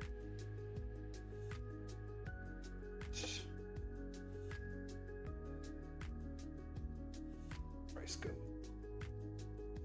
Talk about that with the oil price. Important enough to get its own chart. So it's not actually near its high, but still 43% compared to the same time last year. Which is concerning. Sudan, we also be talking. Alright, so that covers the news I was going to talk about today. That took far longer than anticipated. Am I still in the chat project? No. I'm outside the...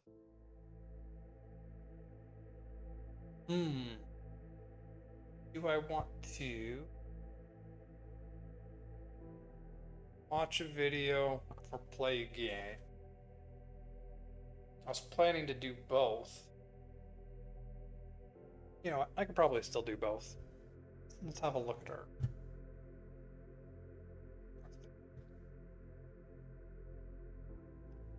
down to the bottom.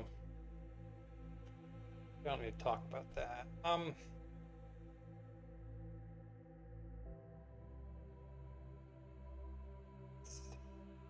Finland, like Vienna, Austria.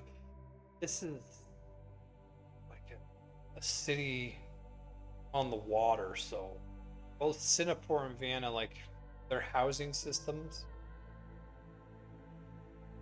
it's gonna be hard to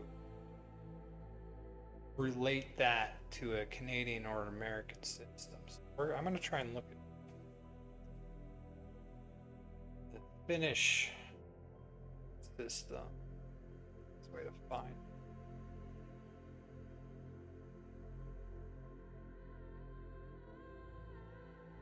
Can I window?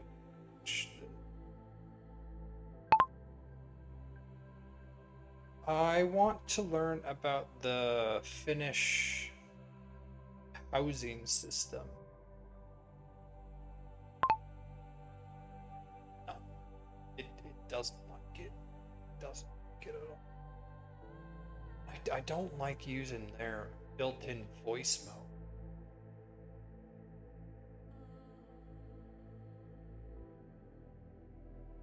Play around, because as soon as you click the voice mode, it gives you like fast answers, and it doesn't give you... I want to learn about the Finnish housing system.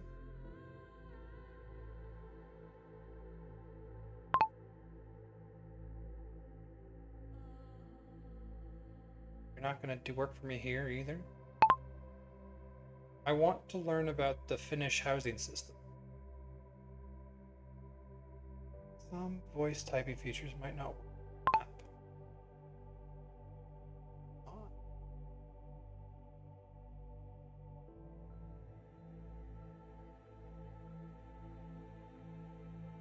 Okay, well, you're telling me you're not going to get. There's actually a new one. Kimi AI. Pull up. Day. Have a voice. Well, that was short-lived. I guess we go back to the old faithful.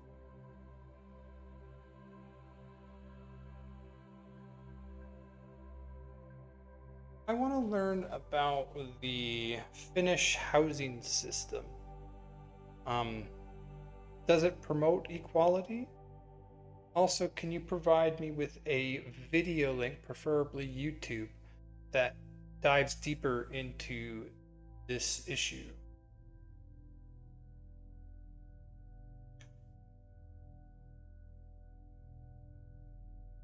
Okay, works especially.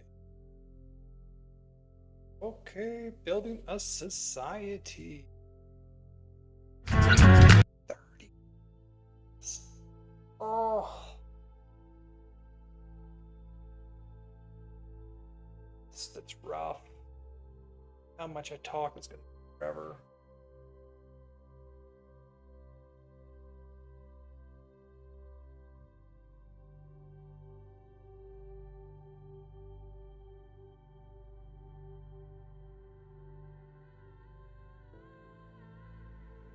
Explores the National Housing First strategy, how housing policy has shifted from temporary shelters to permanent homes, and why that matters for you. I mean, this is something I'm going to be talking about the Canadian housing market endlessly. Endlessly. So let's You're listening. I might not get through it all today. But if I've gotta finish it tomorrow. On the Way Home with your host, Emmy Kelly. Welcome to On the Way Home. I'm your host, Emmy Kelly, and this is the podcast where we explore the solutions, stories, and people working to end homelessness across Canada and around the world. I mean, that sounds good. She's going to relate it back to Canada, even. Let's go. Okay, I'm in. Today, I'm thrilled to be joined by Juha Kahila, Head of International Affairs of Finland's Y Foundation, an organization at the heart of Finland's global leadership in ending homelessness. Today, we will be hearing from Juha about how he is working to shape international collaboration and also a unique perspective on what it truly takes to build a society that works for everyone. Let's jump in. Hey, Juha, thank you so much for joining us today on the way home. Hey, it's my pleasure and thanks for the invitation. We'll start with our signature question and ask you, what does home mean to you? Well, it's a safe place for sure, a foundation for everything else in my life, and place where I can, just be myself with my family and forget everything else. Would you start off, Juha, by telling us a little bit about yourself, your passion, what brought you into this space, where your passion for housing and homelessness and your interest is coming from? Yeah, sure. Well, I have been working in the field of homelessness and housing for the past 16 years, more or less. But before that, I was working at the child protection and then working with young people. And I think somewhere during those years, I found a passion to especially work with young homeless people. Because in the child protection, I could see quite many young people leaving the care, ending up being homeless. And I think that's something that I would like to work on, that how we could make sure that when people are leaving from care, that they don't end up on the streets or shelter or in a temporary accommodation. That just sounds nice. So from the child protection, I moved to work at the Youth Housing Association services. So I have been a support worker for quite many years in my past, and that's something that, you know, I'm not too sure that how many people actually know that I have been doing the support work, and I'm really proud of that part of my work career. And then yeah, from there I start working as a support worker for young homeless people, and then after a while developing the services at the same NGO, and then working together on the National Housing First Network, participating in trainings and get to know people and so forth. So I think a little by little the passion to work towards ending homelessness grew on me as well from as the years went by. And then so I think that was the starting point. And then since then, 2010, my passion has been to end youth homelessness, and like I said, when the years went by, to end all homelessness. And that has carried my vision and my perspective on things until today. And then of course at the moment I'm really happy that I'm working at the Y Foundation as the head of the international affairs, and then before this role I was working at the Y Foundation as well, but leading the National Housing First Network, which is a really important network bringing all the key stakeholders together in Finland and then developing the work together towards the ending homelessness goal. I want to hear more. I think our listeners would love to hear more too about the network and those different pieces. So if you can keep those in mind for us, we'd love to come back and understand more about that. Finland is recognized as a global leader in ending homelessness. Can you walk us through how the country transitioned from emergency response system to a housing first approach? Yeah, it hasn't been a magic trick, and it didn't happen overnight. So I think we need to roll back to 1980s when we had around 20,000 homeless people, more or less, and a lot of people. 1980s. So they've been at this for a long time.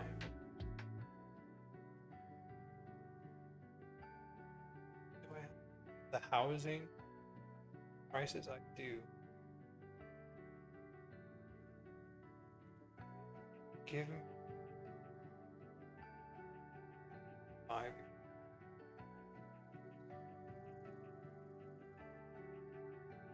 Here we go. So housing prices in Canada continued a slight decline since the pandemic. We had a pandemic peak because money was like free, and drop, a little bump, and now you got a slow. They try and get housing back down to something. I mean, I think I still got a long way to go, but the housing prices are coming down, at least national.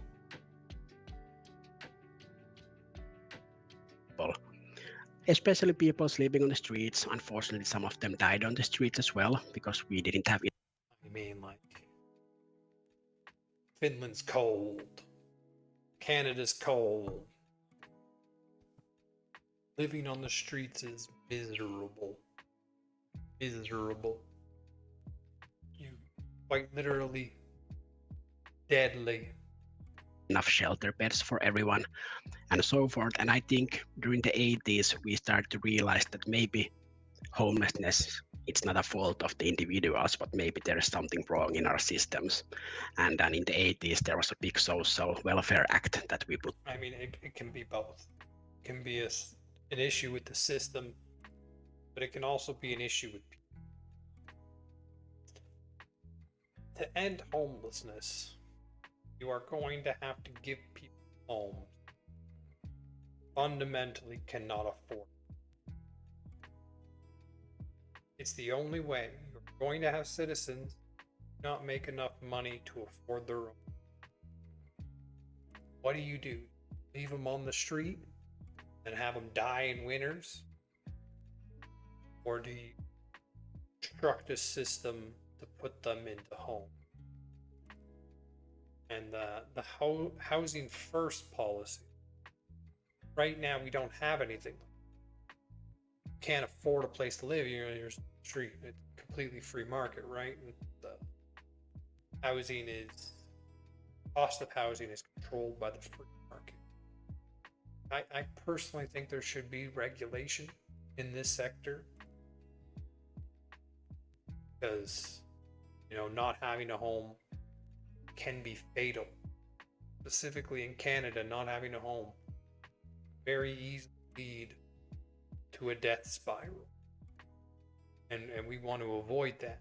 Together, which also have something around housing and housing services. So I think that was the starting point, and of course the Y Foundation was also founded in 1985 with the sole purpose of acquiring homes for homeless people. And then I think we can move to 1990s. They just bought homes and put home.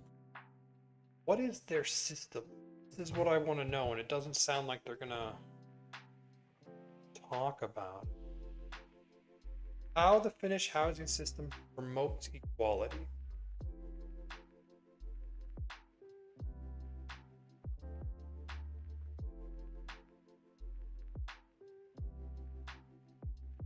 Okay, I can see it all. Perfect.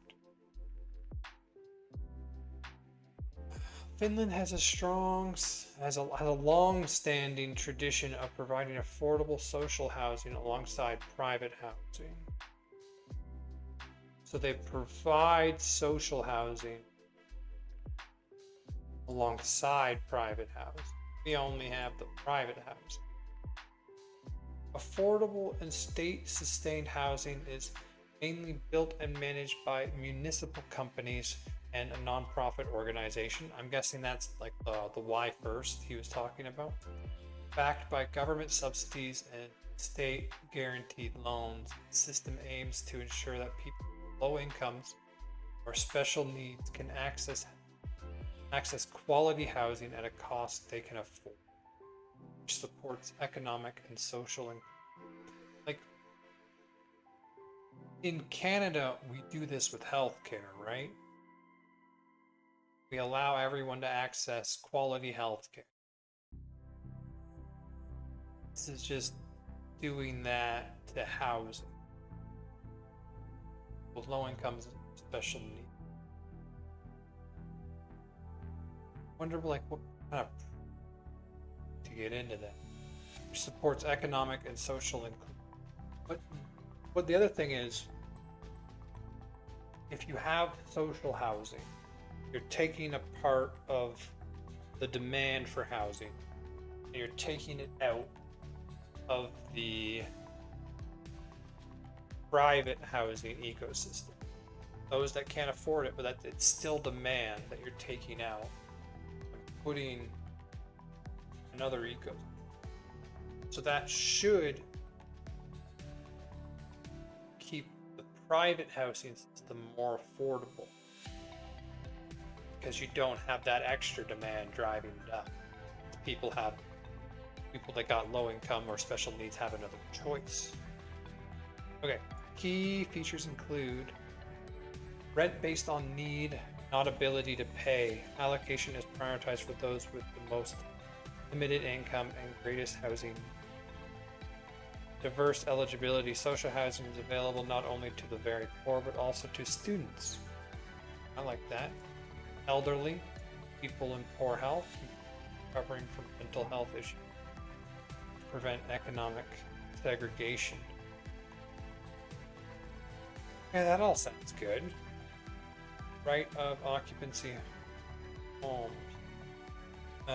Finnish hybrid between renting and owning gives more people the opportunity to build equity. So you're provided, if you have low income or special needs, you can get a home. It's more affordable, and you could pay off or pay into that home, build equity, rather than your rent. And if you build enough equity, then like use that equity, actual,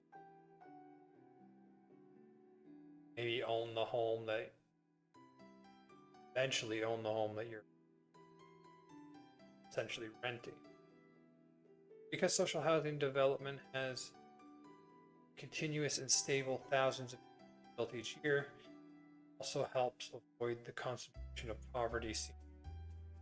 That's just like, this seems to be the model. Allow housing to exist in the free market. Those that cannot compete in the free market have a social housing system so that they don't end up on the streets. 2. Housing first and ending homelessness. A major pillar of Finnish housing policy is the housing first approach. People who are homeless are provided with permanent housing as the first step. Like that, that's how you solve homelessness, right there. Or any additional services. This reflects the principle that having a home is a foundation for stability, equity, equality, and full participation in society. I mean, this is just true. Having a home is a foundation for stability, equality, and full participation in society. If you don't have a home, everything is so much harder. Like an actual stable resident. Although not perfect and still facing challenges, for example, the need for broader social support services, this strategy has contributed to one of the most significant long-term declines in homelessness in Europe, showing how housing policy can be a part of broader equality goals. Does it actually promote equality? Yes, in many ways. Access for vulnerable people. Housing is available to those who might otherwise be excluded from the private rental market. Lower rents and social mixing. Affordable housing helps keep rents in the private market more reasonable and promotes mixed communities instead of segregation. So this is one of the things that can be used in many areas that are not just housing. Like the government providing an affordable housing, it essentially creates like a floor. And so if there's a floor that people can fall down and then the floor, it prevents the private market from becoming unreasonable. Because people can just the floor. Created a floor for people that fall out of the private market, and therefore the private market can't just go insane. We've created essentially an anchor for, and I at least think you can do this in a lot of other sectors. Here in Canada, one of our big issues is cell phone. There's not a monopoly, but an oligopoly that basically works like a monopoly. That sets like phone prices, your carrier prices, and like I think we pay some of the highest cell phone bills anywhere in the world because of that. And if you create a floor or an anchor by creating like a government funded one, then all of a sudden oligopoly has to factor in that people can, oh yeah, there's this other government plan that you can now use, and they have to innovate in order to get people not to use this, or perhaps you use something like low income or special needs to qualify. I don't know. I feel like this is very true, can be used in different places in society. The affordable housing helps keep rent in the private market more reasonable. Creating like an affordable phone plan can help keep the phone plans in the private market more reasonable. And you could do this in a lot of sectors. Social participation, stable housing enables people to participate in community life, work, and education. Like, one of the things when you use housing, you can enter into like a horrible spiral because you've lost your house. Oh, now you lose your job. Oh, now you can't be a part of the community. You can't participate in community things. You can't get education. You don't have a computer or a place that learn. Having no house completely destroys a person's economic output. Like, you can see people are trying to find like ways around it, like RVs. You see this in the US a lot, where RVs are parked in cities. People live out of RV. It's still a house. It's not like a stable house. Losing housing massively impacts the economic potential of it. There are limits and debates too. Some researchers argue that recent policy shifts have reduced the share of regulated social housing and increased reliance on market forces, which could reduce equality over time. Housing affordability still varies significantly by location, and not all low-income guaranteed social away. This is a broader housing market issue, not unique to Finland. So while Finland actively housing policy to promote equality more than many countries do, it's not without challenges and debates, especially around how much the state should intervene versus letting the market decide. I mean, that's the complete debate, right? Right now, Canada, state doesn't intervene at all, and the market just decide. I think the state should be stepping in and making some decisions. I don't think full social housing, it's not how that socialism, I don't think that's how it should be run. There should be both a private market and an affordable social housing market. I believe that's going to be necessary. And how much they intervene, well, like, that's what people get to vote on, right? Right now, we don't get to vote on that in Canada because we don't have the social challenge, especially with housing. But this is always going to be the question once you make it, right?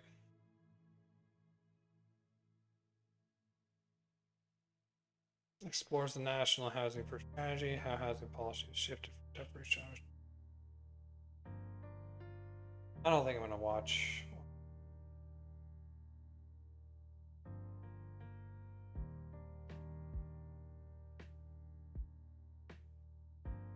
Too long.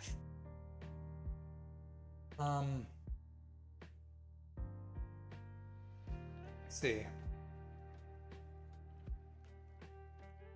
Can you find me a video that explains in detail but quickly how the Finnish social housing system works and how that affects the private market?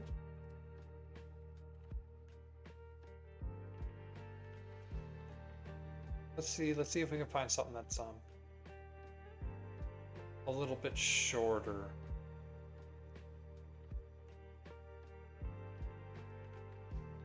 $10 minutes, much better.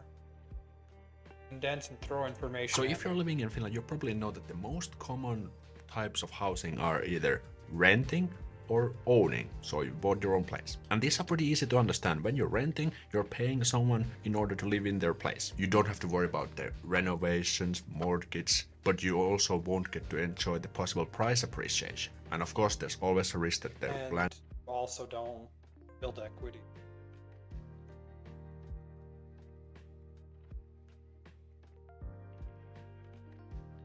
Which is another important factor. landlord will kick you out. And when you buy an apartment, instead of paying rent, you pay off the mortgage and increase your wealth, and without forgetting the price appreciation. Also, no one can really kick you out either because it's your place. However, you still carry the risk of price fluctuations and renovations, for example. How would it sound if you can combine the whole price fluctuation? That hadn't been a problem till recently, right? The Canadian housing market only went up until it didn't. Now when you buy a house, you're looking at the price depreciation. You gotta consider, what's this gonna be worth when I own? best of both worlds. Lifelong tenancy, no mortgages, no renovations, and get a small benefit of price appreciation. The truth is, it's actually possible. Introducing asumisoikeusasuminen, right of occupancy housing. Launched in Finland in 1991, right of occupancy combines the benefits of both rental and owner-occupied apartments. Asumisoikeusasunto in Finnish, or ASO in short. And the idea is ASO, okay, much better. The resident first pays 15% of the acquisition price of the apartment. This is called the right of occupancy payment, asumisoikeusmaksu. The idea, the resident first pays 15%, so like a down payment. Price of the apartment. Okay. In Finnish. And the rest of the purchase value has been financed with state subsidized Arava loans or interest subsidy loans. Interest subsidy loan. The residents get the right of occupancy, asumisoikeus in Finnish, to that apartment by paying this, but the building owner still owns the apartment. The owners are non-profit organization. Non-profit or how is this different? Just see. One, you're purchasing from a non-profit. So does that mean there's no interest, or? And note that the payment 15% share is from the acquisition price, not the market price. In other words, how much it cost to build that apartment in the first place. The Ministry of Environment reports that in Finland there are currently around 50,000 ASO homes with around 100,000 tenants. Around 45% of these ASO homes are in the capital area. So how does the system work? Let's look at the features. That's not that many. 1,000 residents. Finland, don't they have 6 million people?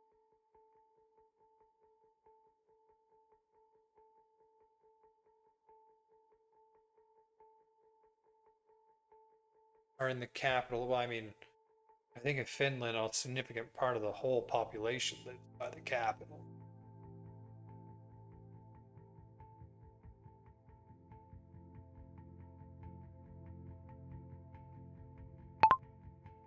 Finland population.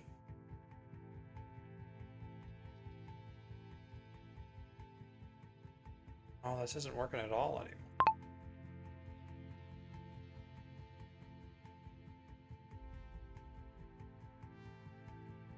Select. There we go.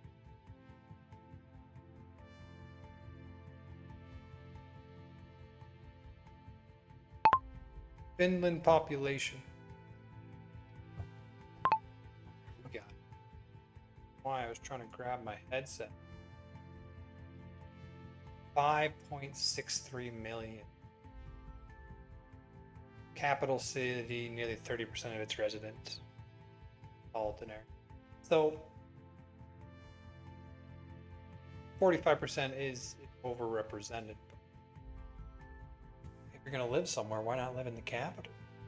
5% of these ASO homes are in the capital area. So how does the system work? Let's look at the features more in detail. Residence charge. In addition to the ASO payment, the tenant pays a monthly fee called residence charge, käyttövastike in Finnish. And the owner uses this to cover the costs and the maintenance of the building. But here's the kicker. This isn't the same thing.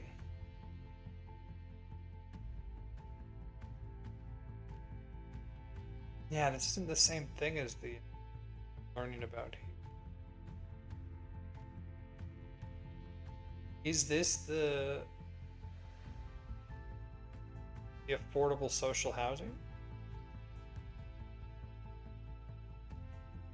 I thought it would be more than 100,000.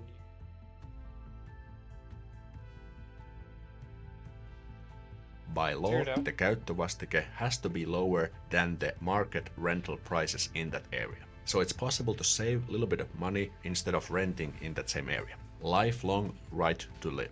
The most remarkable feature of this system is that the owner cannot terminate the contract. In other words, you can live there indefinitely as long as you just pay the monthly payments and you keep the apartment in good shape. Compared to regular renting, the landlord can terminate your contract. But if you want to get rid of the place, if you don't want to live there, then you can give up the right as well. No worries about the renovations. The owner of the building is responsible for all the renovations and repairs in the building. So you don't have to worry at all about the renovation costs. No resale risk. So as mentioned, if you want to give up your right, you don't have to worry about selling the place because the owner does that for you. A financially reasonable option. As mentioned, the right of occupancy payment is 15% of the home's acquisition price, which means that you don't really need to get a huge loan compared to the case where you would buy a home. And if you want, you can also get a mortgage for an ASO apartment. In addition, you do not have to pay the transfer tax, varainsiirtovero, when you buy an ASO apartment. The transfer tax is either 2% for housing shares and 4% for houses. Refund of right of occupancy payment. So if you want to leave the place, you will actually get the original ASO payment back and it will be adjusted by the construction cost index. So in other words, you will get the original payment back plus some extra on top of it. I will give you an example later. Not redeemable. You can never buy the ASO apartment for you. You can only live there with the ASO right. So if you ever like... So you don't ever get ownership, just pay the down payment and then you continue to make the payments. So this starts sounding like renting upfront cost, the lower payment.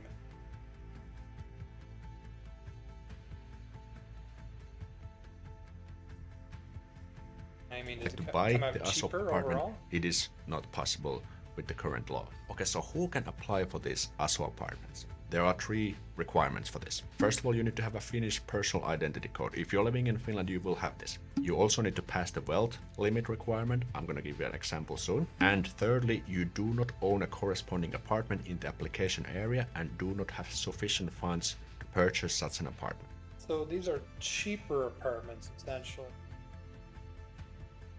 So obviously you can't own an apartment or a house.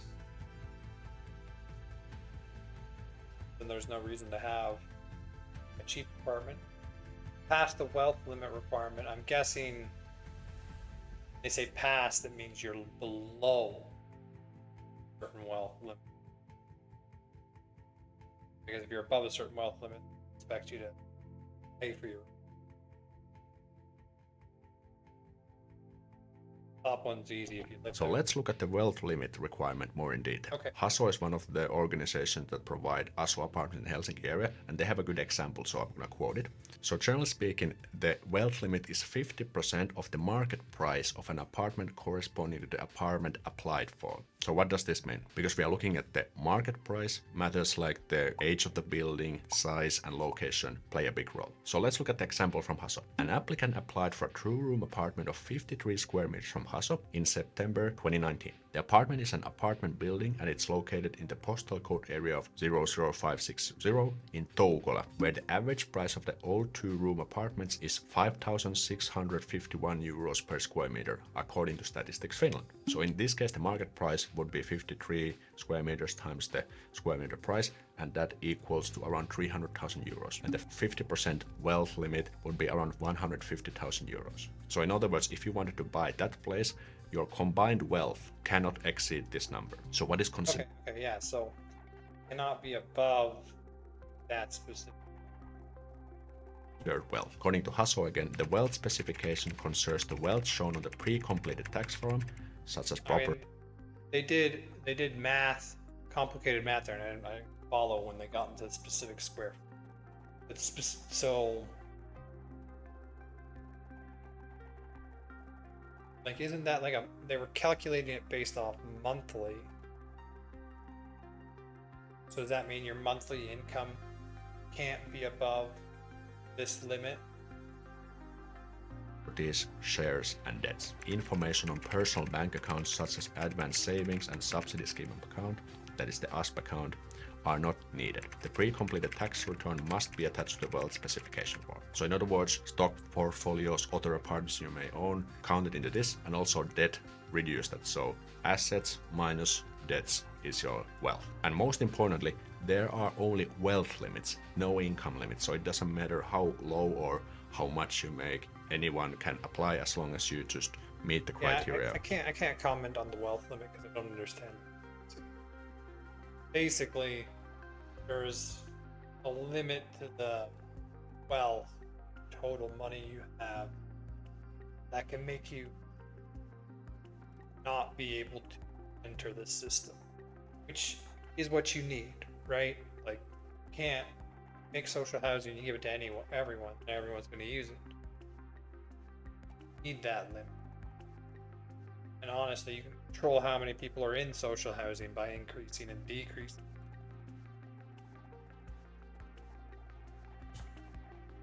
I mentioned earlier. If you're interested in ASO apartments, how can you apply? Well, there's basically 5 steps you need to do. To get started, you need to apply for a queuing number from the housing office in the municipality you are looking for an apartment in. And the capital region has its own number for each place, but if you're looking for example, in Tampere, Turku, Oulu, they have their own queuing number in those cities. So you need to apply for each city where you're looking for an apartment. And there's an important update about this. I'm going to tell you about that soon. Step 2, when you get your queue number, you can actually start applying for ASO apartments online. For example, Hasso and Asuntosäätiö are these organizations that offer these apartments, so you can go to their website, make an application to the apartments you're interested in, and that's it. You can also use traditional apartment websites. Wait. So you can use this. You can use this on just general apartments, or these specifically. They're specific. Yeah, because they have to be owned by like the non-profit or organizations that offer these apartments, so you can go to their website, make an application to the apartments you're interested in, and that's it. You can also use traditional apartment websites such as etuovi.com to look for ASO apartments. And then eventually they will start giving offers, and the offers are given with the lowest queue numbers. So depending on your queue number and the area, the waiting times can vary. For example, Hasso says on their website, since some of the applicants have already applied for a number 20 years ago, it can take a long time to get a housing offer with a brand new number. Apartments near the center have been offered with numbers below 45,000, issued in the 1990s. So that's really pretty ridiculous. So you had to actually get the number in the 90s to get apartments from Hasso. But that's just an extreme case. So for example, on the other end, if you go a little bit further away from the center, you can get an offer in just a couple of weeks or even days. And here's the important update for the queuing number system. So starting on the 1st of September 2023, the system will be so some of them take a long time. You can get an offer in just a couple of weeks or even days. And here's the important update for the queuing number system. So starting on the 1st of September 2023, the system will be renewed so that you will get the number from ARA, the Housing Finance and Development Center of Finland, instead of the municipality. Problem with the current system is that... Okay, he's talking about how to use it. I don't really care about that.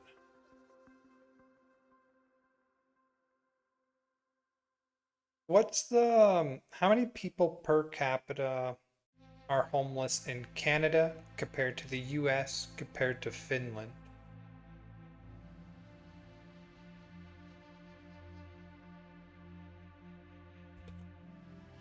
How many people per capita? Per 1,000?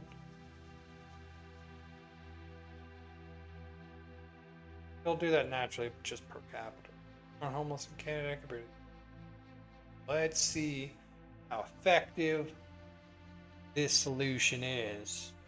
Bringing like a social system into housing. Just side-by-side comparison. Okay. US can... Okay. Homelessness per capita. US, United States. On a given night in January 2024, about 771,000 people were experiencing homelessness. It's roughly 23 people per 10,000, or about 0.23% of the population on Canada. Canada official homelessness indicators vary by reports and method, but some time estimate and shelter counts imply roughly 19 to 30 plus people per 10,000 people experience homelessness on a given night in many communities, similar to or slightly above the US range. Though measurement methods differ, Canadian count often focuses on emergency shelter stays and may undercount people outside of shelters.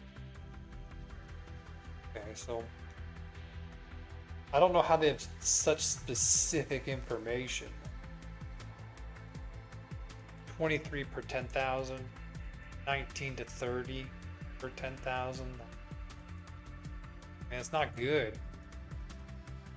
Finland's homelessness counts are much lower. Official figures from 2021 show about 4,396 people experiencing homelessness in the entire country. That translates to less than 8 people per 10,000 people. I mean, that's better. These numbers mean Finland has one of the lowest per capita homelessness rates among high-income countries, largely attributed to its housing-first approach, strong social safety. I don't have a housing first. That work. Canada and the US both have higher homelessness rates per capita. The US often reporting around 0.2% of the population given night. Canadian estimates typically in a similar range, though methodologically differences make exact comparisons tricky.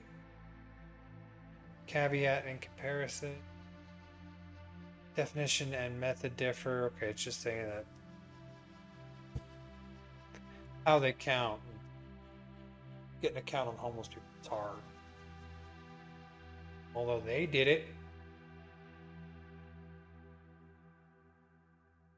I mean, a housing first strategy does seem to work. Just they have less. Why are we not pushing something?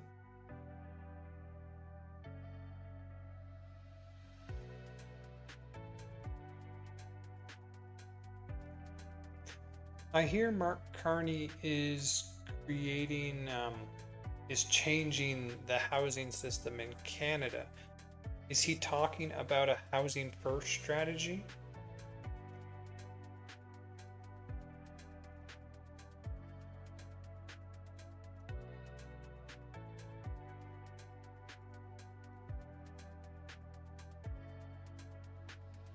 Like, he didn't. I remember that when put his housing minister, and he was like, we are not aiming to decrease the price of housing. But Mark Carney was also talking about building significant housing. Short answer, no. Mark Carney is not primarily talking about a housing first strategy like Finland's. His approach is quite different and focused What is he actually proposing? Carney's housing policy is mainly about increasing supply and lowering costs, not restructuring the system around homelessness versus the poor. Massive push to build more housing. I mean, from my understanding, starts are down. That is not working. His government wants to dramatically increase construction. Creation of Build Canada Homes, a federal agency that acts like a developer to build housing faster and at scale. You need to give it control of districting. So much of the problem is at the municipal level, and the fact that this area isn't district as isn't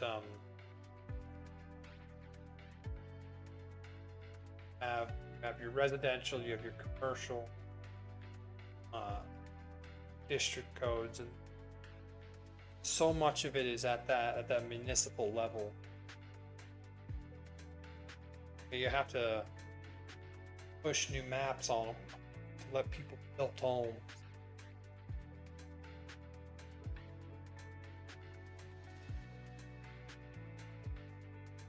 So how to build enough like if you get enough houses built,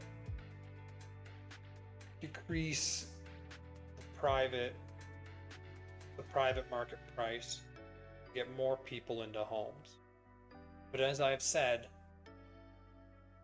there are some individuals that will never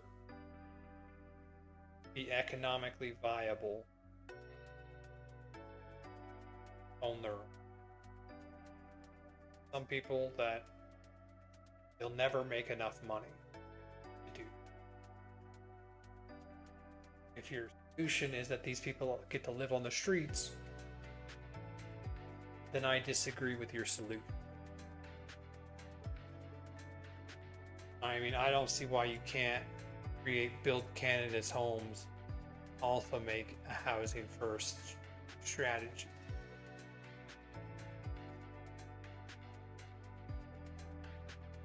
You don't have to pick and have them both.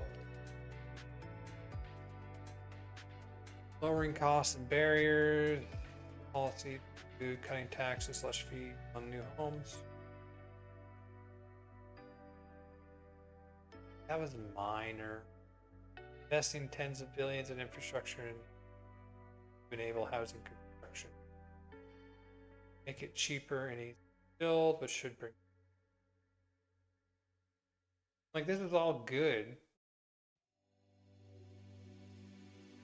Supportive housing. Okay. There are elements that overlap with the housing for funding for supportive and additional housing. Efforts to reduce homelessness through affordable use. Again,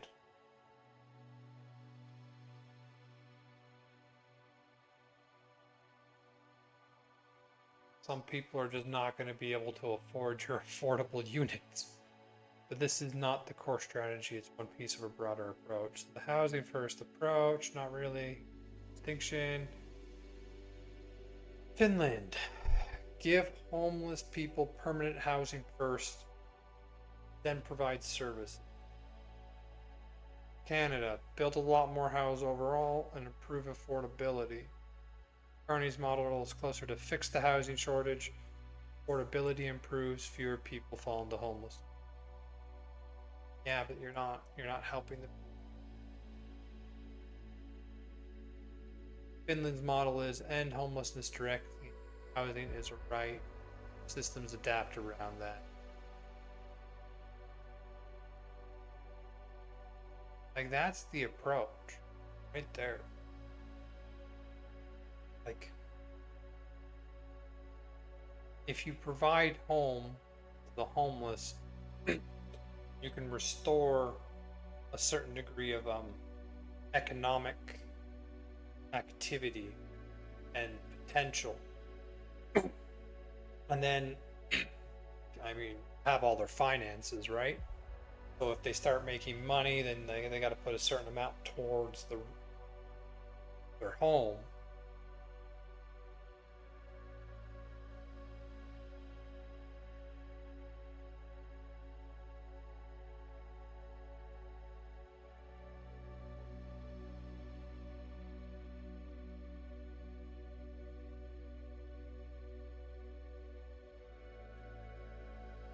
like this personality.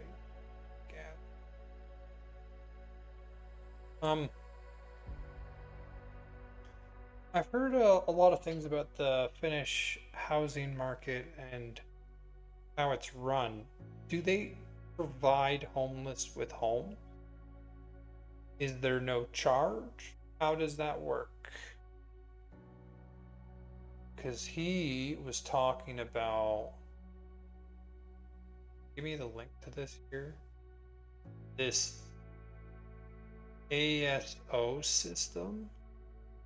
What did he call it in the end? Homes with around 100,000 tenants. Not the market price. Yes. The Ministry of Environment reports that ASO.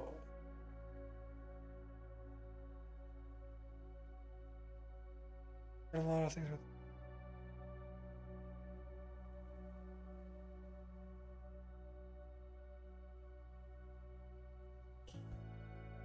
Is the ASO the only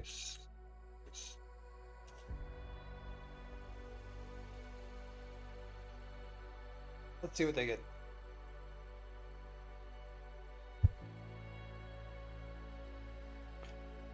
Finland's housing system can be confusing because it has multiple layers, not just ASO, and yes, Finland does provide housing for homeless people, but it's not free in the way people sometimes imagine. It's a clear break. Does Finland provide homeless people with home? Yes.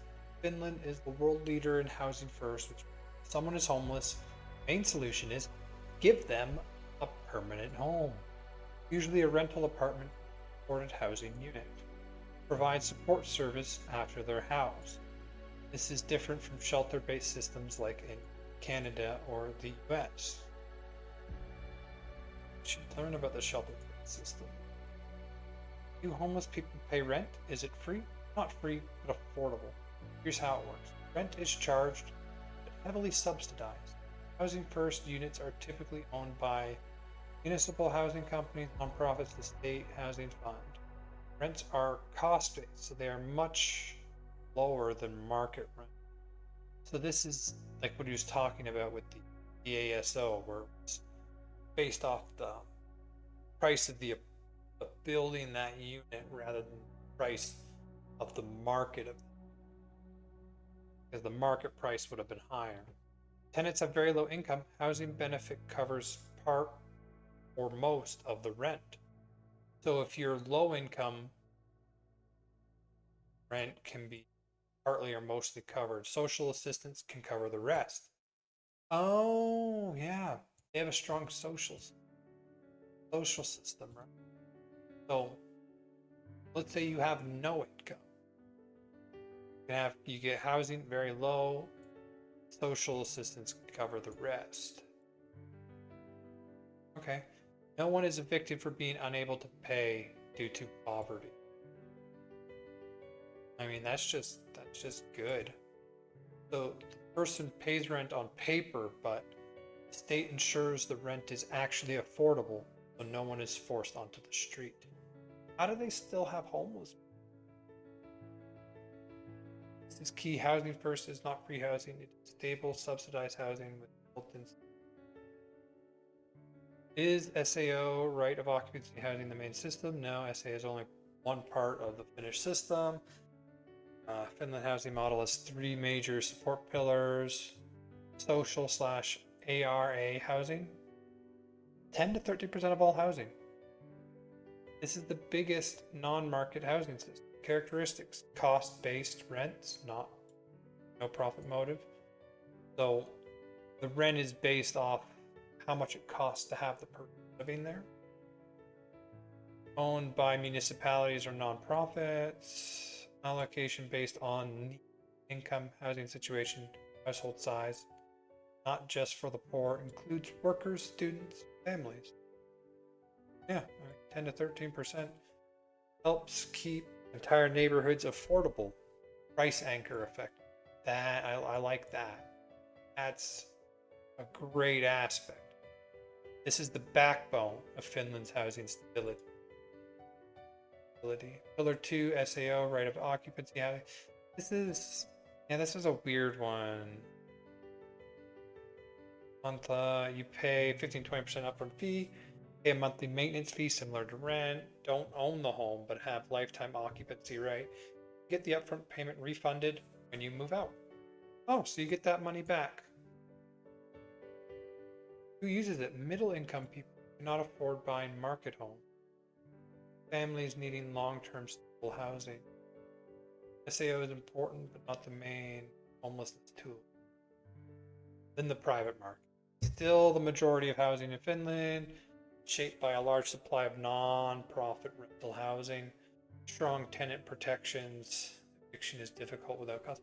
I mean, when you have the anchors in place, I don't think you need strong tenant protection, because that can 100% be misused. I've seen that misused. The whole point of, I think, of having ARA SAO housing is so that the private market can be the private market. Housing allowances for low-income renters, strict regulations preventing speculative landlord behavior, prevent extreme price spikes. That's good. Housing First relies on permanent subsidized housing units, on staff is supporting housing buildings, social work, addiction support, mental health service. Zero requirements to be sober or ready before getting out. Once housed, people become far more stable and can get help. I mean, the obvious thing. Once housed, people become far more stable and can get help. Finland's long-term homelessness has fallen by over 80%, making it a successful model in the world. Common misconception explained gives home housing. Not exactly. Charge rent, but subsidies ensure no one is priced out. SAO is the homeless housing system. No SAO regular household. Since homeless doesn't have a private housing market, the private sector competes with a strong non-profit alternative. Summary: how Finnish Housing Act works. We just went through all that.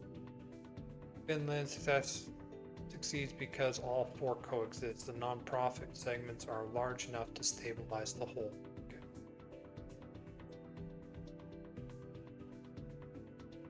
Housing first, permanent housing for homeless. But once they're in a home, then things get. This just looks like the way to do it.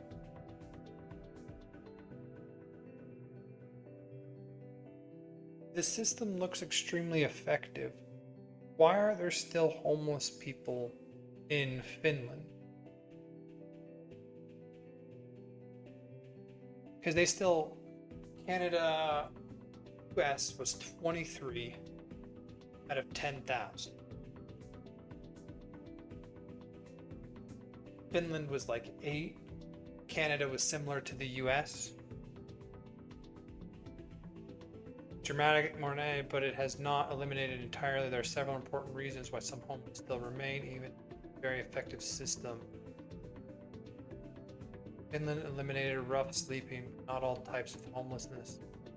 Finland has nearly zero people sleeping on the streets, but it still has people temporarily staying with friends or family, sofa surfing, people in transitional units waiting for a permanent house, people who cycle in and out of institutions.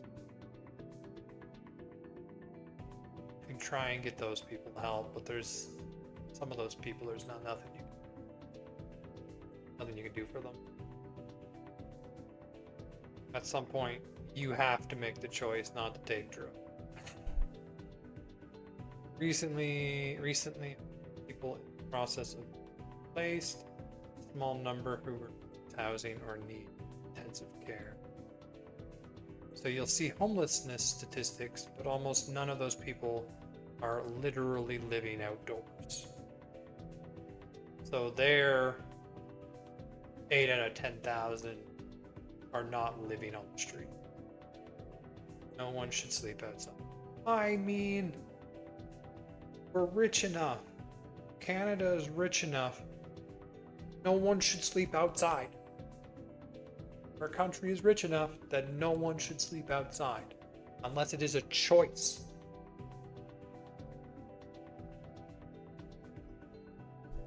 They achieved that. Not total elimination of all. That's a good thing to achieve. Some people refuse housing. Yes, even in Finland, a very small number of people decline housing first apartments, cannot follow tendency. I mean, like these are the people that use drugs and like using drugs and are not going to give up their drugs for a house. These people, you just kind of like either they'll die or you wait them out and they'll seek assistance at some point. Have the systems there to help them if they want to try. That's all you can really do. Prefer unlocked or informal living situations. Yeah. Severe addiction or mental illness. Sometimes you do have to put into an asylum. I know we've gotten rid of them. I think horrible place, but they served a purpose. The removal has left that purpose unserved. Need a solution to that. Okay. Won't lose housing for being addicted. I mean, even being addicted to drugs doesn't get you kicked out. But you can be evicted if your behavior puts staff or tenants at risk. Obvious. This tiny group is often counted as homeless. Complex mental health and addiction cases. Yep. Bottlenecks in housing supplies in some cities. Like, the one guy was talking about that. Like, in some places you can't get it, and in other places you get it pretty quick. So maybe you gotta move where the house is. Not all homelessness is caused by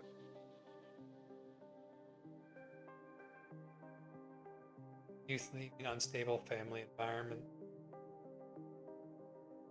Finland's system catches most people quickly, but homelessness is a flow, not one-time problem. New cases keep appearing even as old cases are solved. Yep.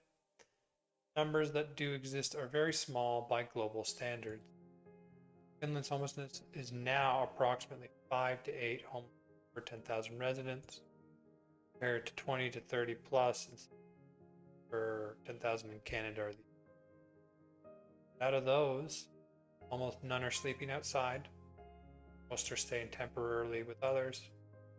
Many are already in the process of getting housing. International definitions make the numbers look larger. Finland counts as homeless people who, so they have a different way of counting them. Even people who are staying with family, people in temporary supported residence, are in institutions that have no home to return to. Canada and the US usually do not count these people as homeless. So they solved the homelessness crisis so well, they had to expand who they counted as homeless to have in order to get a better number. If Finland used North American definition, its homeless count would be close to 0.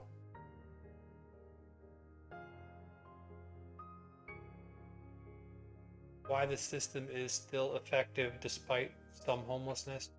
Finland's approach is so successful because street homelessness is almost eliminated. Chronic homelessness is tiny. Most people are rehoused quickly. Homelessness rarely becomes a long-term condition. The goal is not 0 people in the system. It is 0 people abandoned by the system. Finland largely achieves that.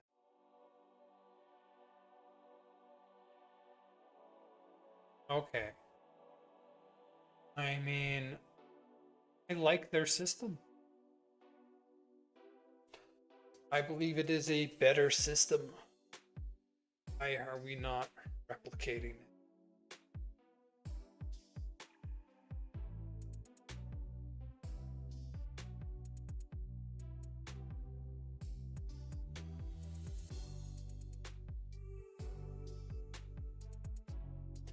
All right, well, I'm going to move on. Talked about Finland.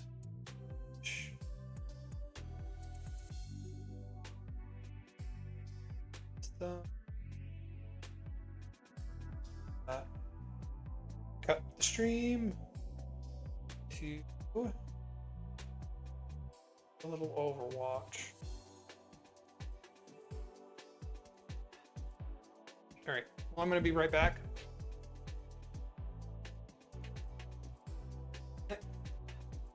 I'm going to play a little Overwatch.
now I gotta figure out.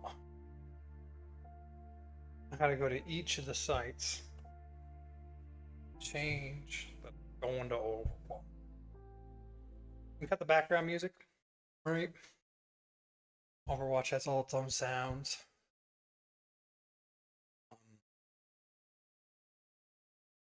Where to start?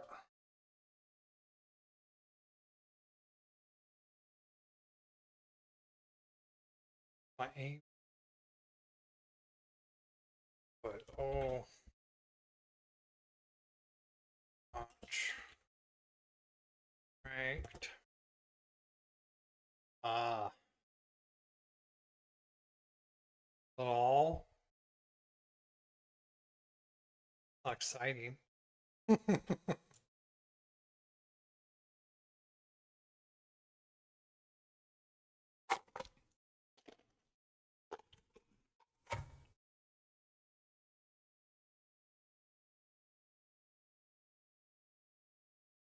Yeah, let's.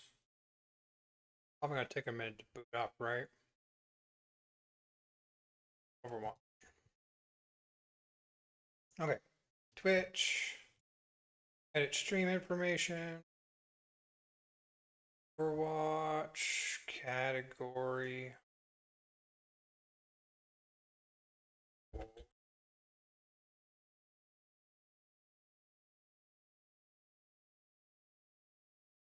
Check. Gotta kick.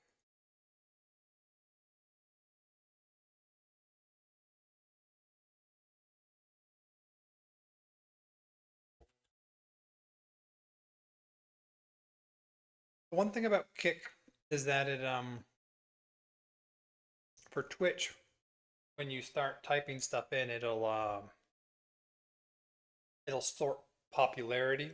What's the popular thing that most popular category that matches what you typed in, and then there's Kick, and it'll just pick up anything. I think like Overlord came up first. Okay, now how do I fix?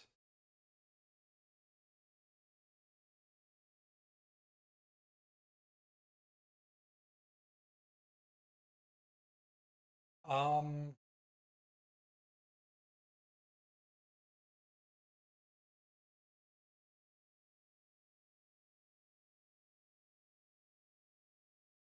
the audio stream current bitrate 0 is lower than the recommended bitrate.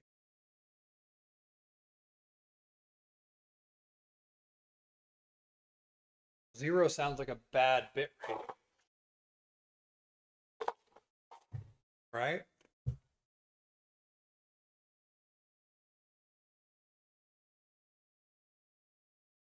Here we go.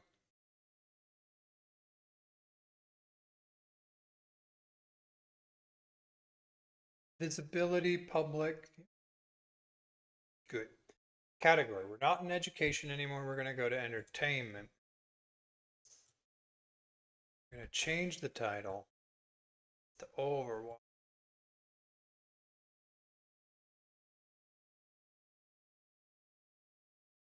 I think that worked. Oh, is there a gaming? Gaming. There we go. Save. I imagine that is the one that most people are in. Hooked. Overwatch. Did I go to Overwatch 2?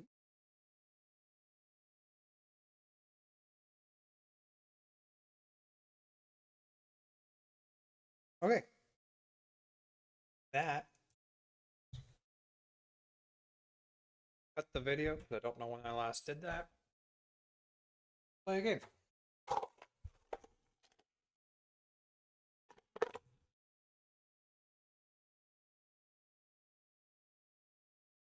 some cashews.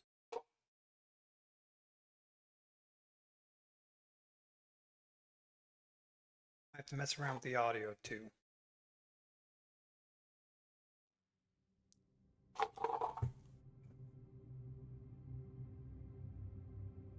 There we go.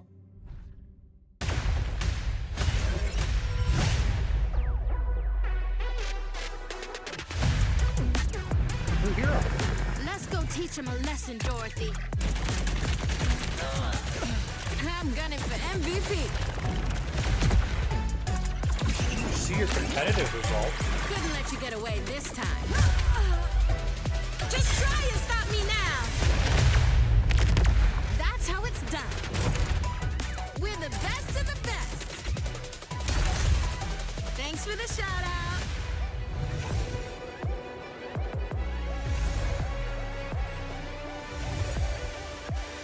I don't know if I've ever played on that map. Wait, we're in the skins. I don't care about the skins.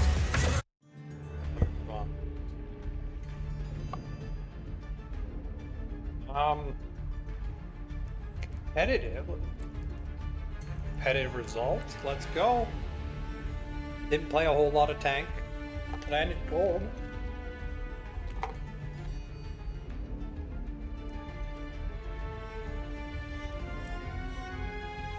Do I get anything for that? Was there a reason to have done that? Bros?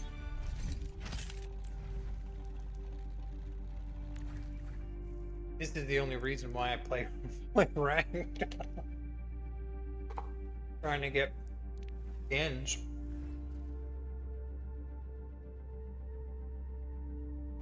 Anyway, I need... See the new character before I jump into a game. For a reason. Rika. Always climb, Okay, never okay. fall. Got a movement skill. Look sturdy.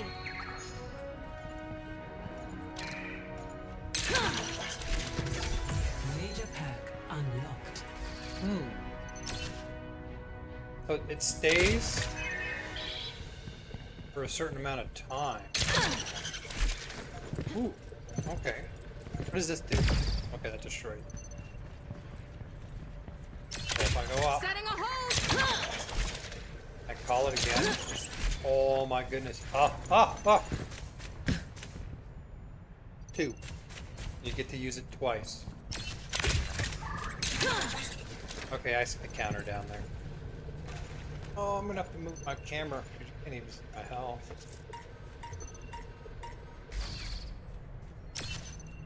Is this better?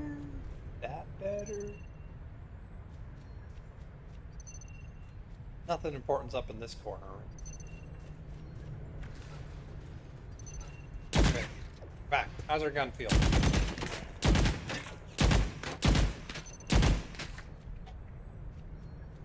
I don't know if I like that. Okay, so it starts inaccurate and then becomes accurate. Better play it safe when I'm around. What's the secondary fire? Oh, our secondary fire has a huge times. Mark an enemy. Ooh, oh, so if I mark, okay, there's a delay. Let's shake things Grenade! Grenade, just a grenade. Nothing fun about it. So after a second, Ha! Easy. that's kind of cool. Anchors out. Firing charge. Oh, did you see the grenade? It cones out in front of it. So you want to hit here, and then it cones out. Can't miss. That's pretty good. Fact is, that's going to be hard to hit on someone moving. Tracker in place. How long does it last? What's the icon? Oh, you still have to see it too. It doesn't last very long. Okay, what are her skills? Helix rifle bullet spread tightens 100% faster and widens 30% slower.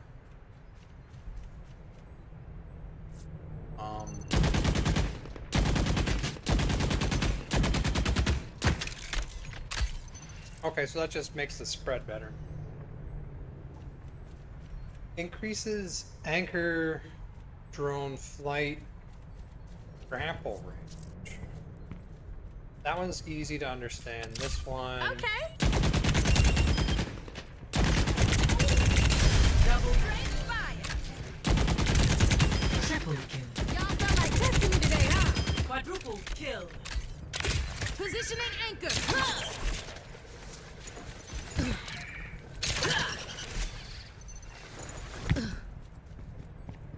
Her icon changes. What? That shows that her anchor is deployed and she has 2 charges on it. Deployed, she has 1 charge. It's not deployed. Okay. That's the little thing in the middle is telling. What's her last ones? Anchor drone, hold, med kit that can heal. Okay. Firing, tracking shot increases your attack speed. The med kit, That's because the more other one like makes it. sense. Setting a hold. Now when I use this, I get healed? I have to take some damage for that. I understand that. Ow, ow.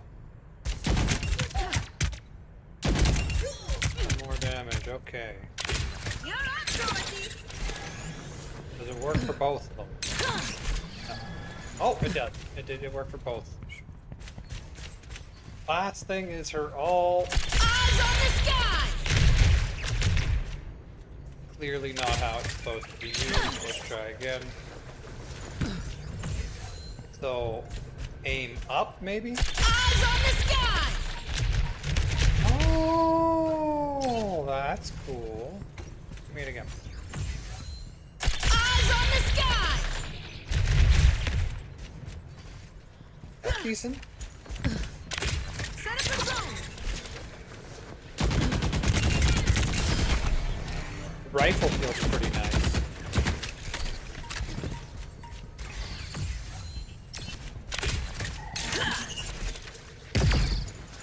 Break on the way. Eyes on the sky. I'm cleaning up. Feels good. Does damage.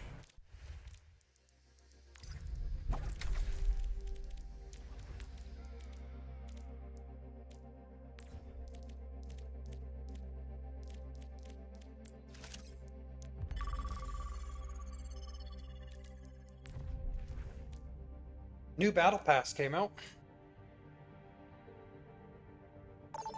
Elf Moira. I mean, she lacks. Moira does lack good ski.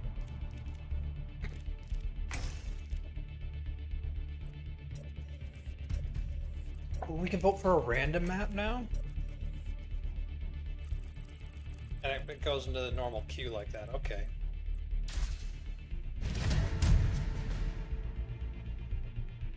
Select your hero.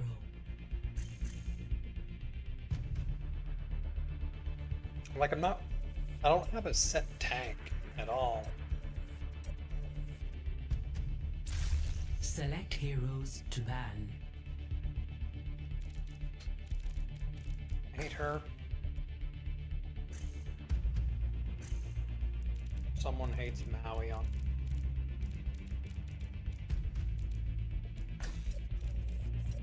Oh, those two I dislike. Thing is, if I ban a tank, then there's one less. Oh, she's gonna be banned, right? I assume. I can well. All right, let's defend. Someone with a shield would be good. Matra or Reinhardt. Oh. He's got a shield. I like his shield. Why seek answers when we do know the question? I got a weak shield, but...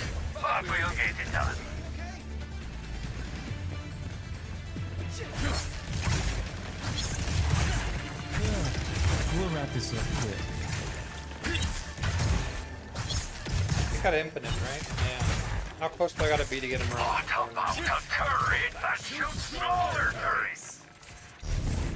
Stay frosty. Actuating the barrier. Ooh, I like the little buzz. 5, 4, Satisfying sound. 3, 2, What do I got? attackers incoming. Defend objective. I'm very I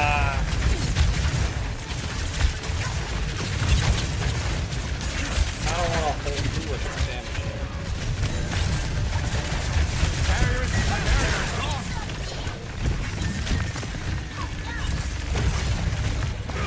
That's what I want to grab. Okay. Have I lost teammates here? I missed. Oh, he's so low. Barrier initialized.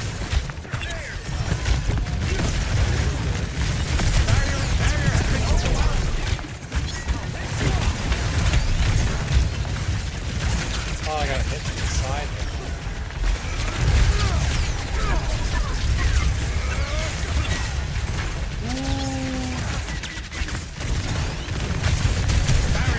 I mean, they freaking destroy my shield so quick.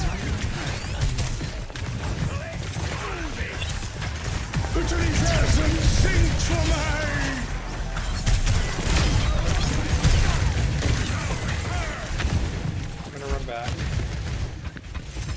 For my 40%, restores experimental barrier, but also reduces something. I don't know his things that well.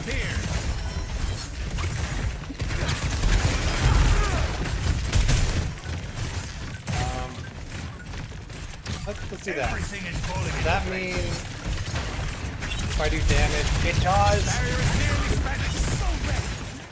Okay, so now when I do damage, my shield...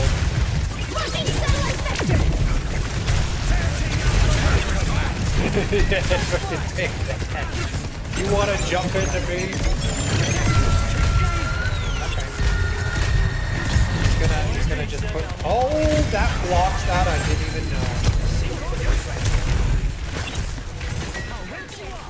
Didn't the guy go this way? No, he's dead. Oh, I'm blocking the kills. That's what shows up in the right, top right corner. Do I put my camera in the top left corner? Reaper. Reaper's up top.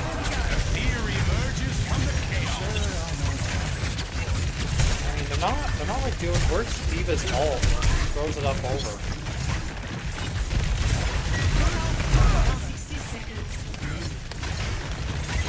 We're not seeing.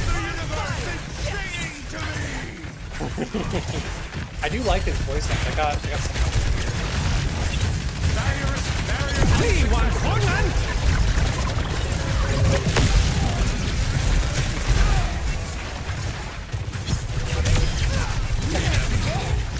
Where's that? You don't want to fight me in a closed space.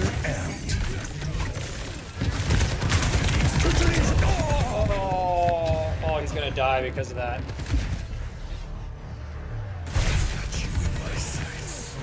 I should have tried to put my shield back. What's the next one? Levitate, double jump. Every 5 direct hits with your successfully. Setting out the levitates and knock them away every time you 5 hit. That's cool. Double jump. Double jump. The results are reproducible. Double jump. Double jump. Score 0-0. Switching sides. I mean, we don't have to do a whole lot to win. Select your hero. Traveling monk. What are the other ones?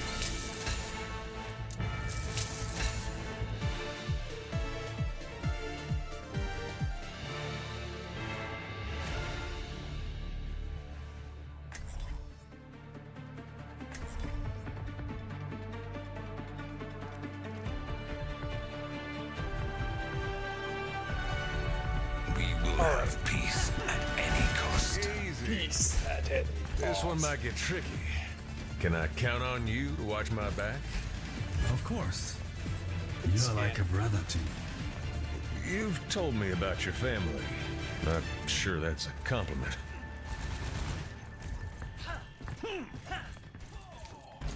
The spirits are breathing down my neck again. Okay. I gotta find a waterfall to stand under. Is this I could make a less really big wave. invasive place to put? It's not the same. Maybe.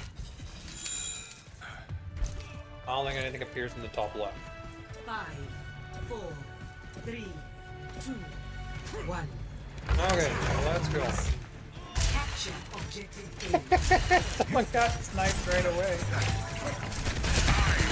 Oh, his shield works a little different, that's right.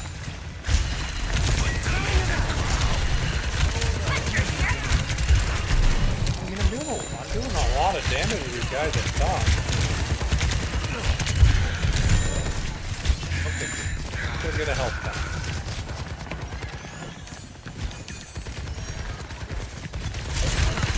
Oh, he dropped.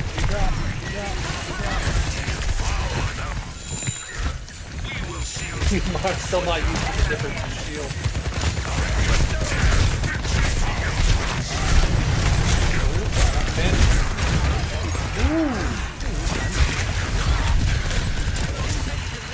Where is that guy shooting me from? Okay. I was getting him too. Why did my healers abandon me? Oh, that's why. Easy win. Leave the tank to die. Who did well? Play of the game. Well, we got I don't remember either of them being back.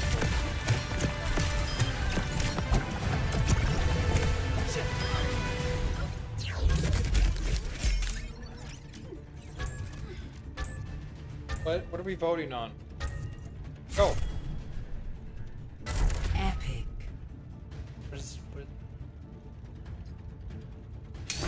Winner. It was nothing.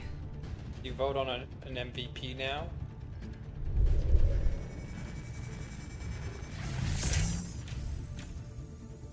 Oh, you give people accommodations or whatever, and those that get the most go up to be voted on. Interesting. I think 100 XP. 500. I'll tank for 500 XP. I won't tank for 100 XP. What do we got? Don't care about the looks of any of those. Nope.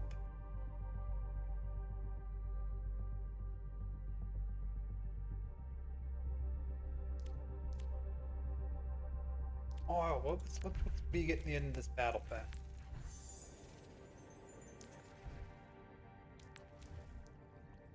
Oh, so that guy, the skin you got in the battle pass,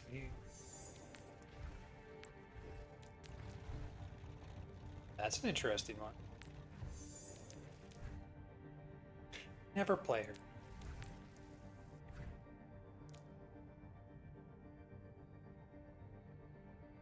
Ears. The ears are floppy.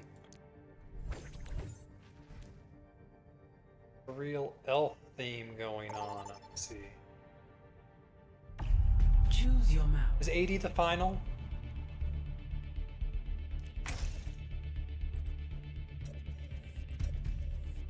spice of randomness. So when you click random, do you get one of these 3 random or a total random? Select your hero.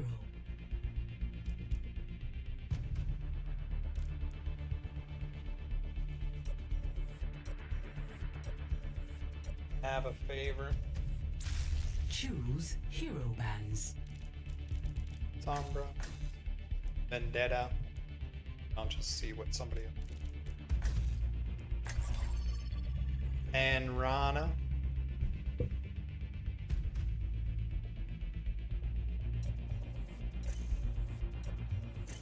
Oh, you could ban the new character, right? Where's...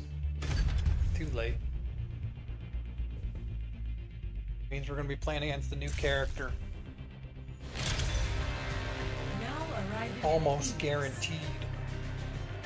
How do they... What are these titles or whatever? No. We'll see. Maybe we'll switch it up.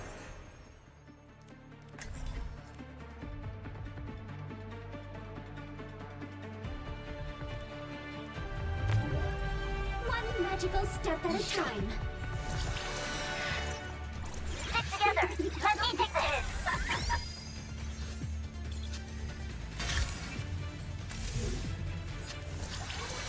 I'll start here. There is water everywhere. Is that more a safety hazard? We must accelerate. 5, 4, 3, 2, 1. What do we have as a tank? Capture the objective. Unmoving diva. Engaging thrusters.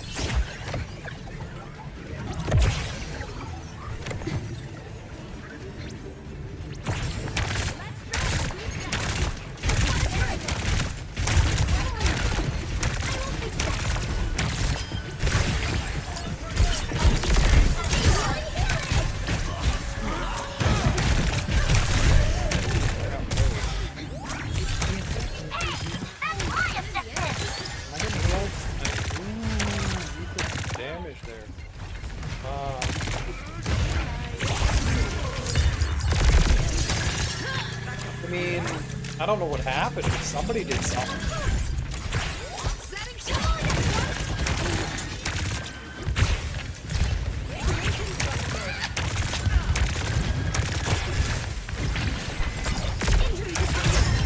Did I get that kill? I did not.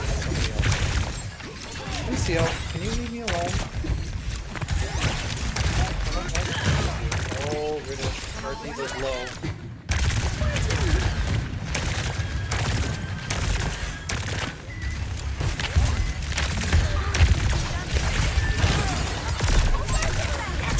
Yes! Got to kill him.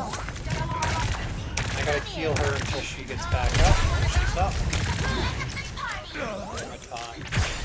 I'm on my way. Oh. I didn't even realize my other healer died.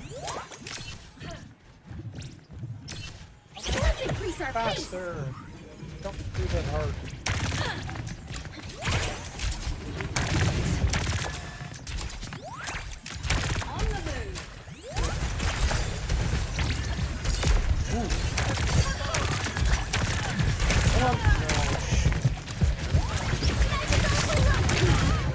That means I gotta get the shit out of here.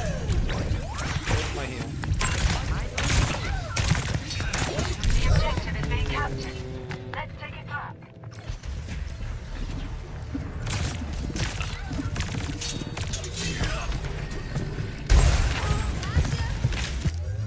How's my ult? I will achieve it next time.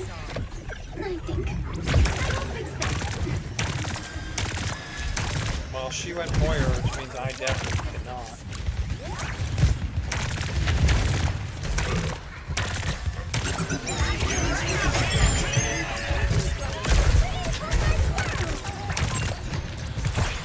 No, don't want me. Don't want me.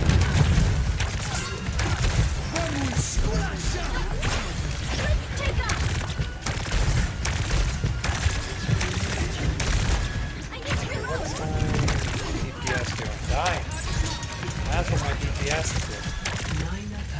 Activating self-destruct sequence. Target lost.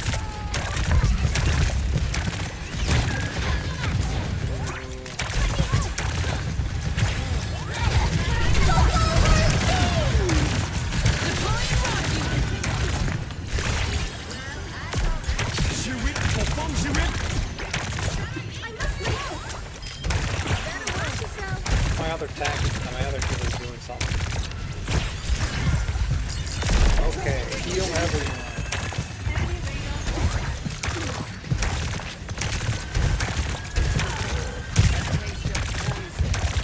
Ooh, I like this thing.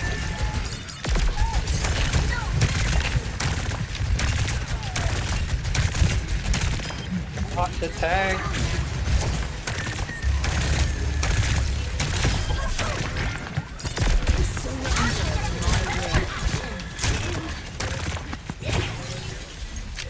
Where the heck?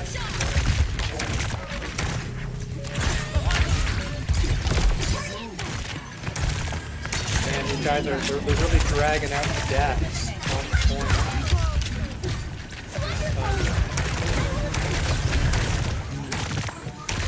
But we got it back. We got it back. We just have to hold it for a minute.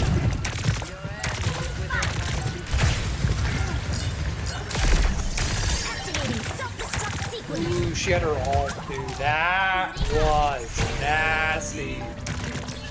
That was nasty. We're gonna get to see that one at the end. Because holy crap. Score.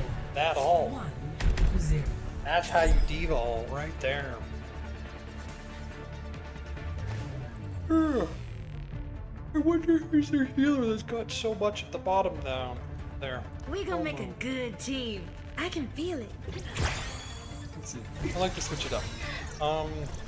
The heroes of heart must defend this universe from woe. I believe in our power. Looks like she gets to finish the voice line. 5, 4, 3, 2, 1. Instantly missed the double jump. Instantly. We haven't won yet? Wild.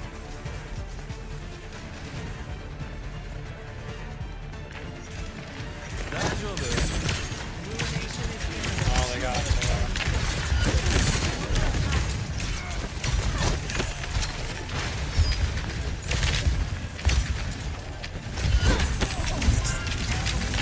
Oh, he's dead. Oh my goodness, maybe not.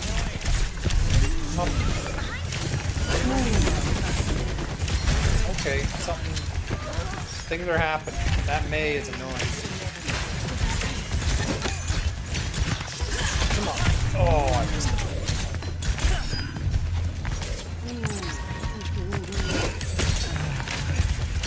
He was so low. Where's our tank? Okay, our tank is back. I'll give it a shot.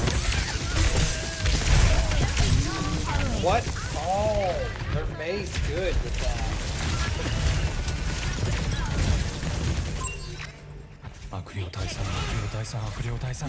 Someone copied him.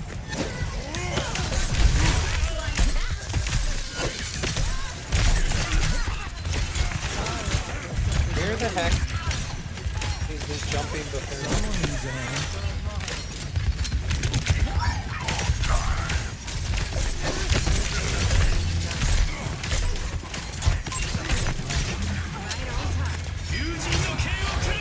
Where is he? Oh my goodness, he's so low. He's so... Alright, it isn't going well. I'm not That was a bad omen. No, the other guy's more. They're who I switch to when things aren't going well. I mean, we're doing something. Don't get knocked down into this tunnel of doom, though. That was a short time to kill. I thought the time to kill was longer.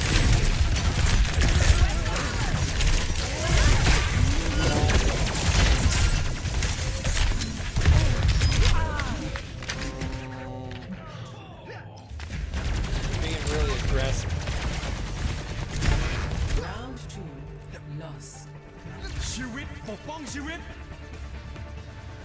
Okay.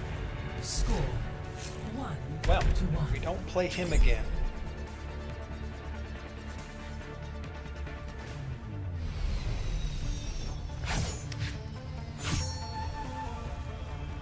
Not that it matters to me, but try not to hurt yourselves out there.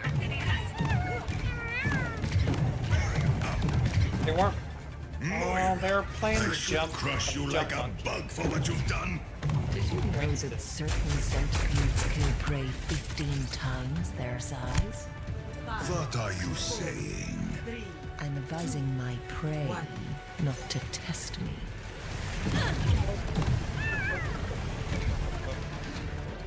Okay. Might be able to.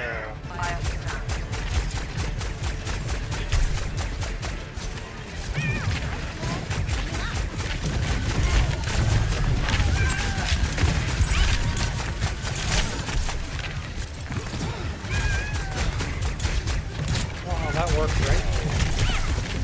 Ooh, okay. We want out.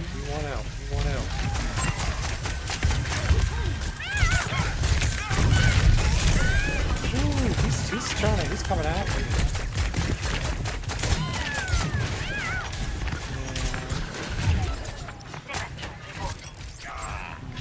Over here.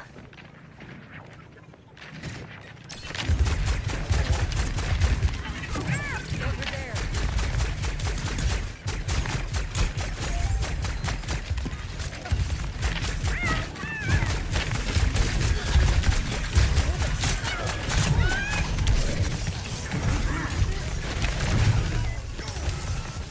You just avoid whenever he starts trying to get behind you. Let somebody else deal with him.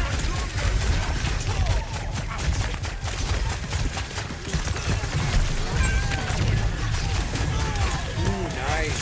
Oh, I went out. Oh. Crusaders!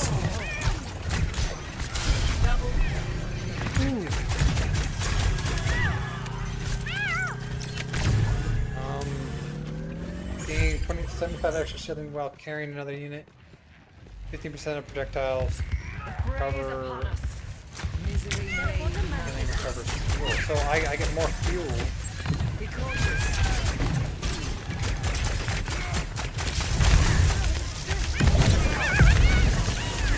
Hello, buddy. What happened? Did I not have a long enough charge? That was good. That was a good ult. Oh, she countered. I don't want to die.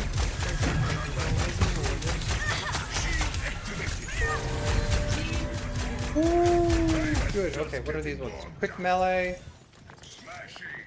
I like quick melee.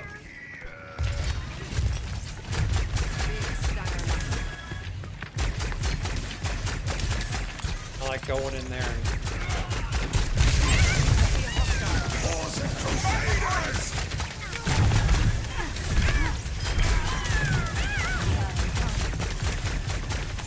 ooh, okay, how's our team doing? How's our team doing?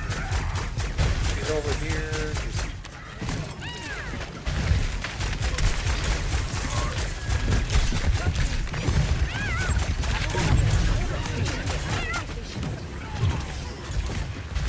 I can't be getting aggressive. And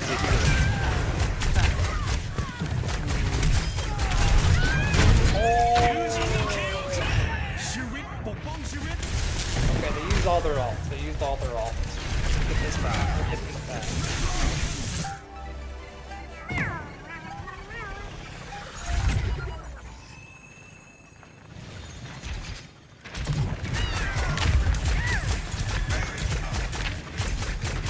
Now have a better melee, right? Yeah, so we can do that. Ooh, I don't. Ooh, I landed it on her too. I'm completely blown up. Where'd she go? Oh no no. Come on. Come on. I can now carry. Oh, he moved, that bastard.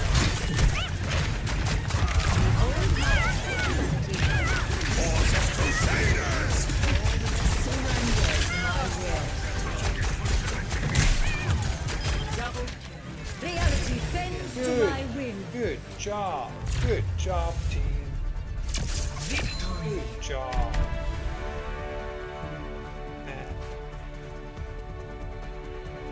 Whew. Endorse. Who gets it? Oh, I want to see this. I want to see this. Gets the kill, launches it over.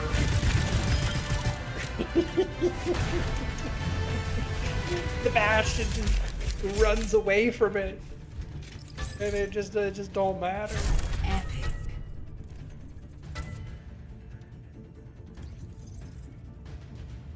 Final blow, sticky bomb, direct hits. I mean, that's pretty good. Thanks for the love.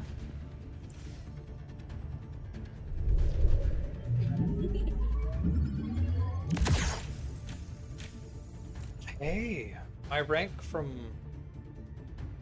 last time stays.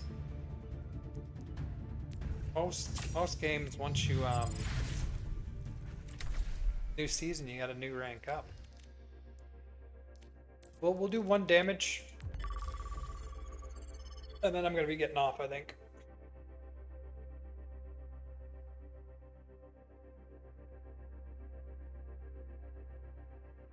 Base property. Okay, game 222. Oh, the sun.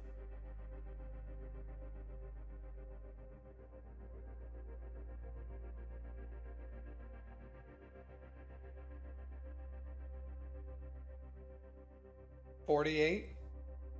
Like it works. I hate that I have to fight with the ball. I went into my camera settings to like adjust them, and then when my camera loads, everything is completely messed up. I have to adjust them within OBS every time I want to stream. The only way to do it. For some reason.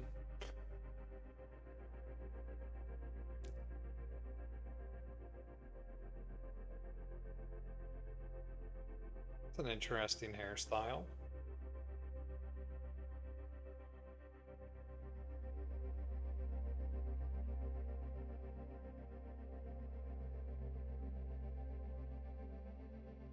Oh, got caught on her arm. Finds its way back though. Like, doing the physics on this has got to be insane. On trying to figure out the hair. Whose gun do I want? I wanted to see if there's any new mythic.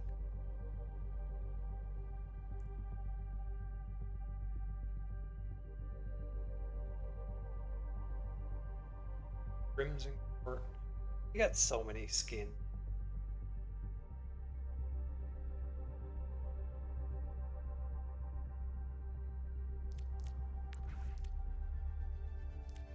Foreign. Mythic. New. Ooh.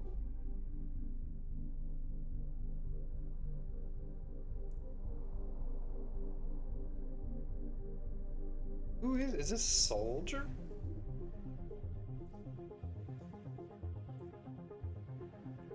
I mean, let me see all levels.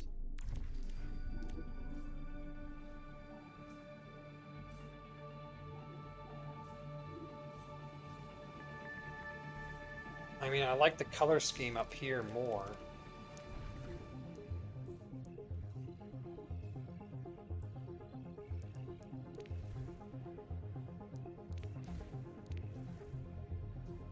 Yeah, I like the initial color scheme better. That's cool. They're starting to do more with the effects.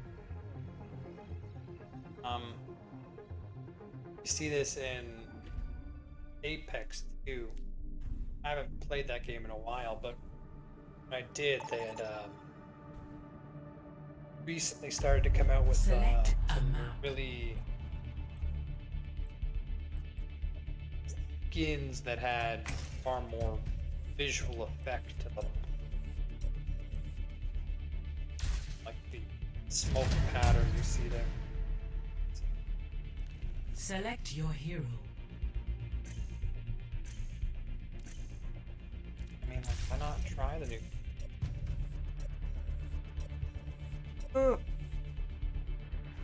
Select hero bands. You, not you.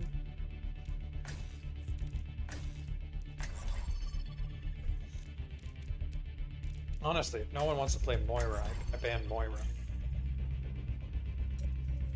In my opinion, she's the most broken character.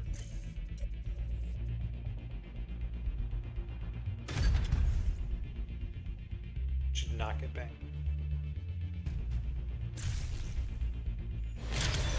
Goodbye to Jetpack Cat.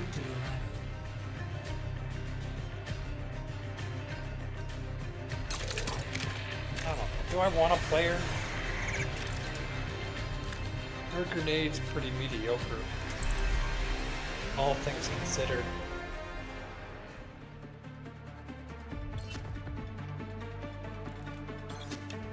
This is my go-to DPS.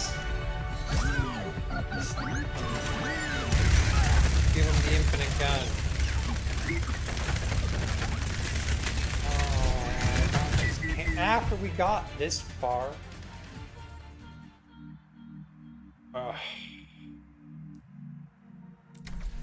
Oh. That's horrible.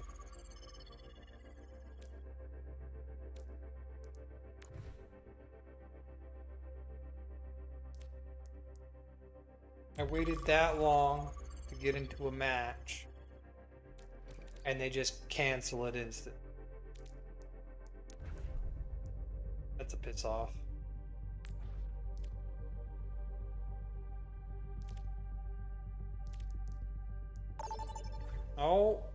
Oh, maybe you jump queue. Vote for your map. Hey, what's this one? I don't know if I remember that one. It's a new map, right? Like some kind of frozen thing? Oh. Almost. Select your hero. Almost.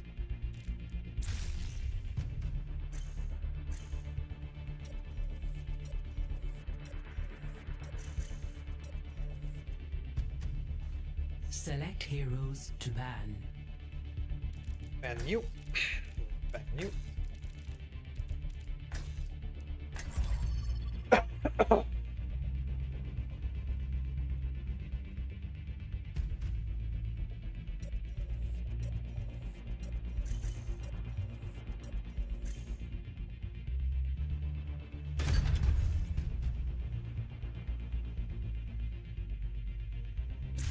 The annoying lady is still out there. Lizard well. Sombra. I think they're. Yes. Despise her. Not good at playing, so we're gonna just go with damage. Her hack doesn't last very long, but it can be so. What's with the one silver? They have this one coming, silver. so let's give it to them. One of these things is not like the other. Enough chatter. We have business to attend to. Hello. When the chips are down, I'll have you back. Zombie. Is he? What's this one? Robot. Arigato. Sta roboto. my bird. My bird comes down. He's a robot with me. Be the zombie. Attack commence. Capture objective. I've never been good with life weaver.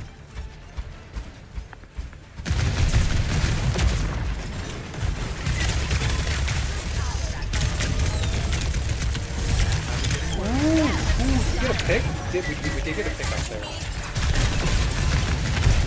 I kinda wanna. Oh gosh, I gotta. I'm gonna try and flank.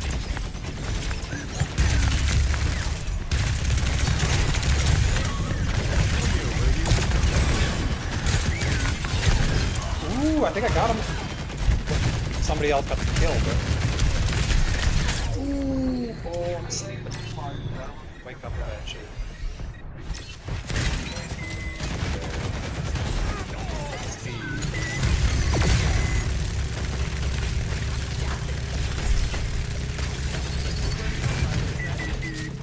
Ooh, I guess there's someone moving around it. Oh, I guess I'm not on the point, am I? When I'm up there. I will go up. Escort. It's a cool spot.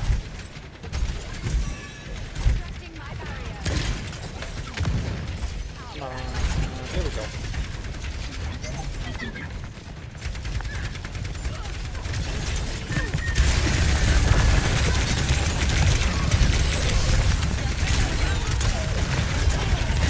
Oh, that one actually got messed up a little bit.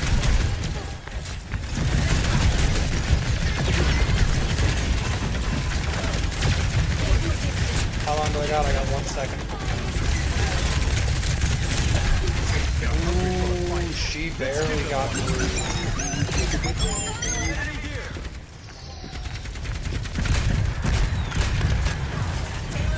Oh yeah, good damage.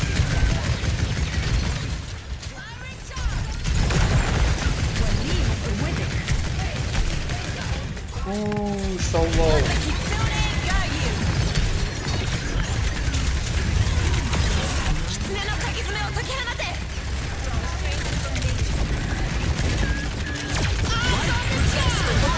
Hey, that's our tree, right?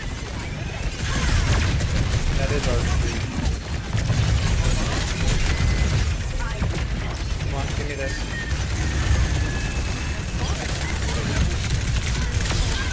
Got him. Got him. I love it when you start playing a character and the other team swaps because you're doing such a good job with your character. That's the biggest compliment you can give me.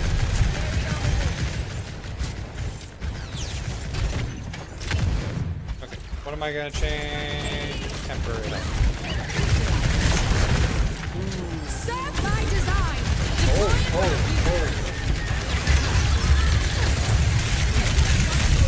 No! You got between me and killing the Bastion. Which I guess is your job, although a trade peg for DPS does go in our favor.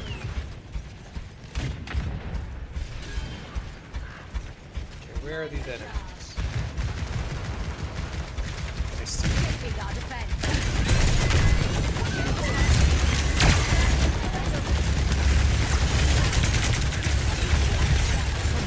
What? Why did you grab me? I don't like that. I don't like that. What happened to my... I thought I was on a platform.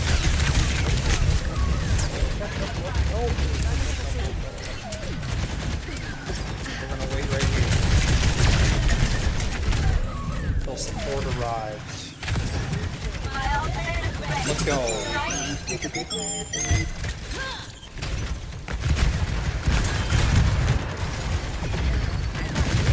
Hey, that did a lot of damage. That's a little grenade thing, right?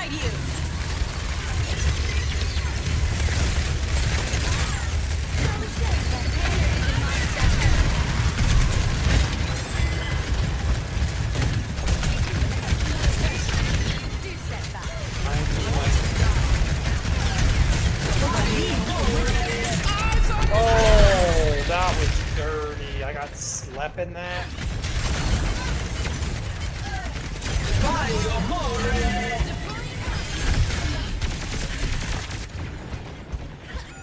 That was annoying. We got a good push going there.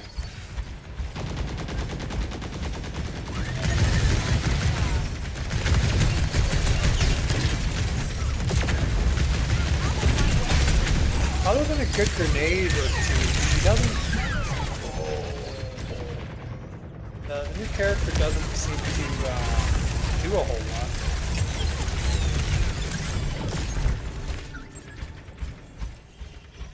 She's not that impactful. I haven't seen a good ult out of her.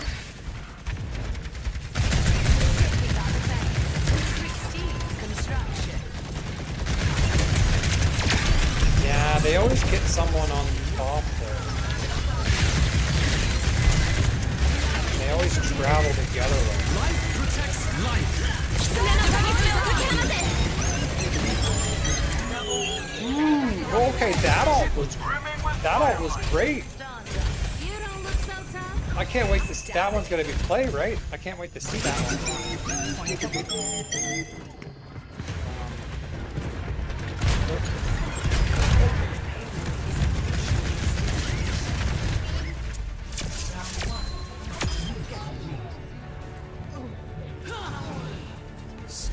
I mean, I was up there with my tank and damage, so that's what you want. Have a DPS. Defender. Select maybe.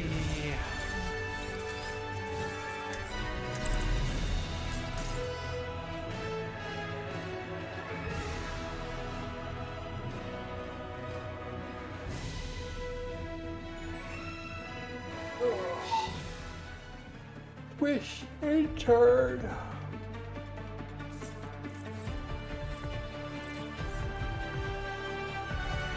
From imperfection, we build. She's always just gonna turret. Satya, my clever little fox. My precious pearl plucked from the depths of the sea. What, Bua? What you mean, what? I'm just saying hello. A pleasure.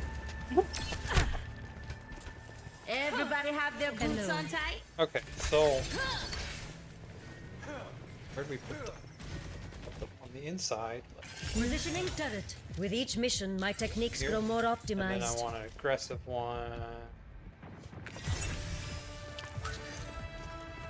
5, 4, 3. Behold my creation.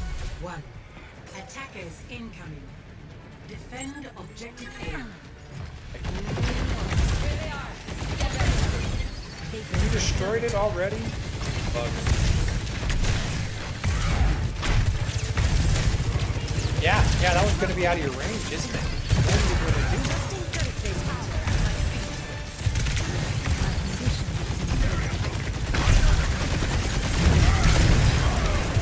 We got a tank kill there. I am not being healed. I have to be conscious of that. Still not killed.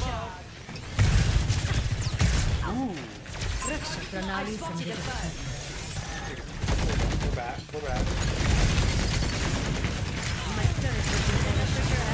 I'll do big damage here. You're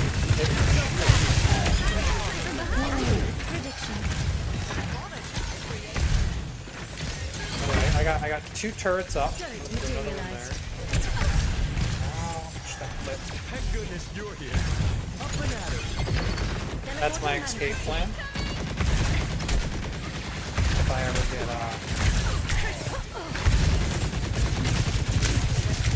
escape plan.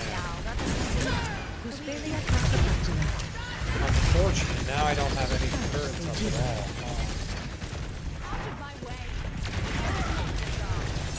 Here, there. Ooh, where?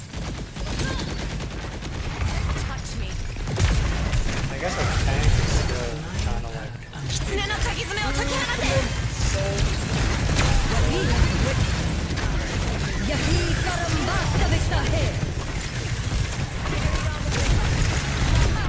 Oh, we're so overrun.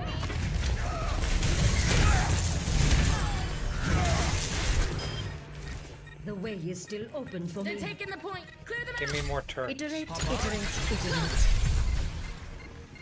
Yeah, they're gonna get this here.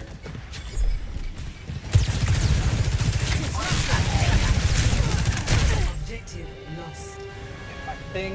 My first one had hit her, I would have been good. Disrupting.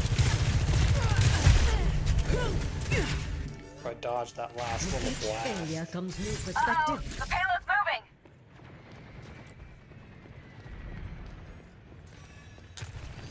Teleporter taking shape.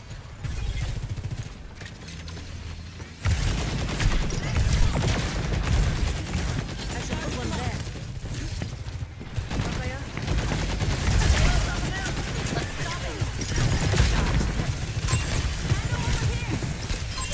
A constructive use of space. Oh, nice. Turret.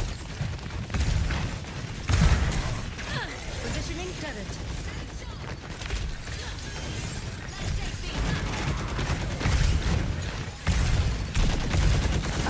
The payload's moving. My turret was demolished. Deploying rock unit. Where's this tank? Get him off. Get the tank off.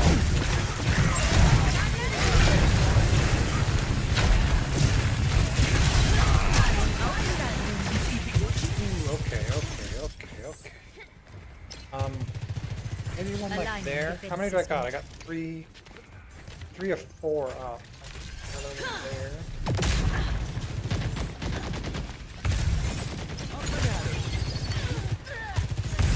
Ooh, they're someone on their team just got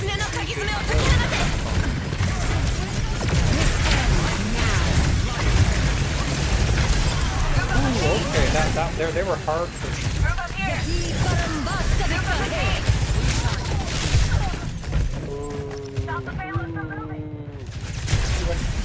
She went full aggression after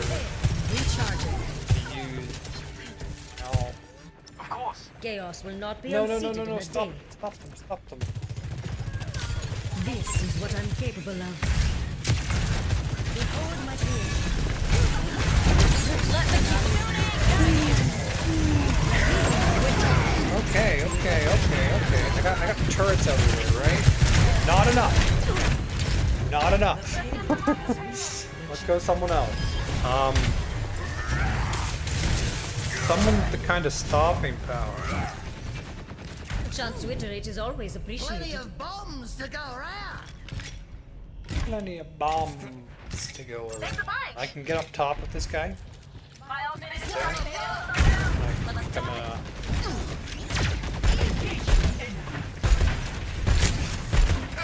Okay, they're looking for that. That's fine.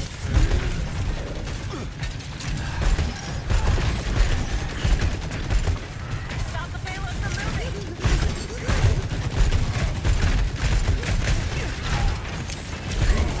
That was nasty.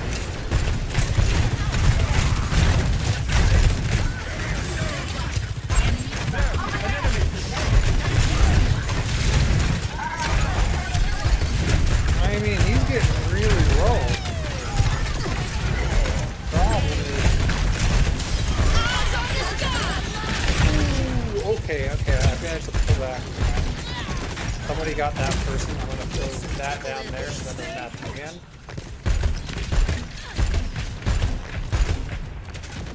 Okay. We've stabilized.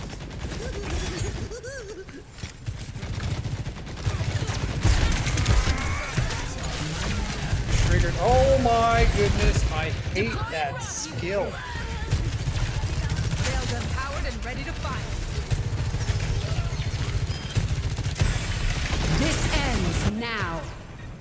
Meet your fate. We're in front of them time.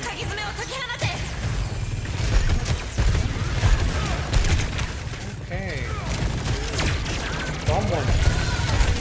Oh, that ult is up. That's why.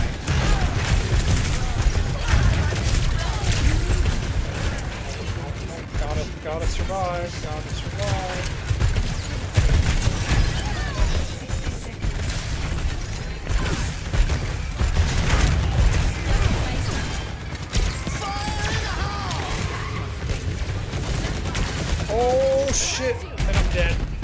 somebody came behind me.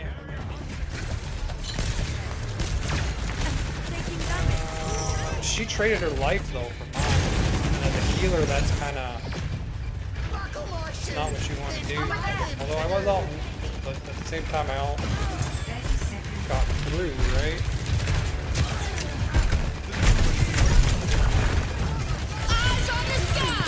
Okay, I don't. Why are you? There's so many everywhere. They're all over it. How have they not gotten this? Oh my goodness. This is gonna be a long one. Got 2 minutes, they got a minute.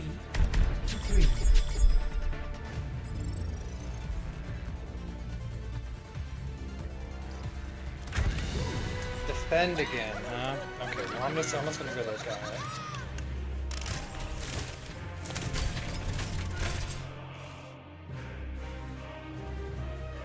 Sam. I like the Junkrat.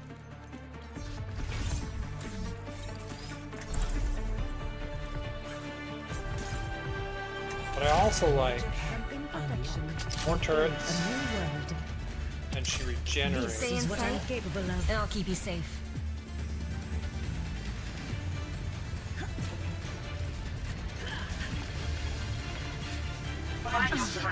We are soon to need it.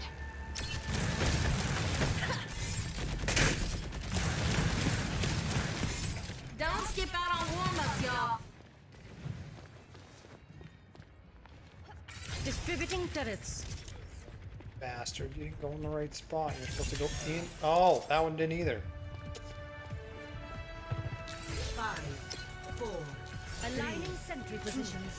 1. Attackers incoming. Defend objective A. Stand as one, and we shall not fail. Tango over here!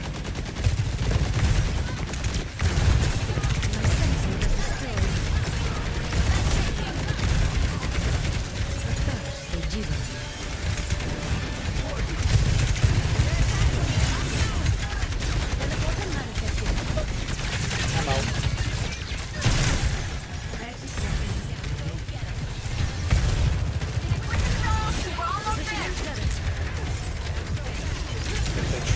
They try and block this.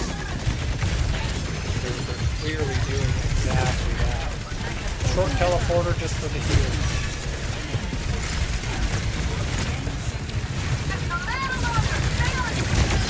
Ooh, okay, we got a couple kills. We got a couple big kills. Oh. Alright, so we have to get any degree of movement on the point, and that's it. Any degree of movement. Switching sides.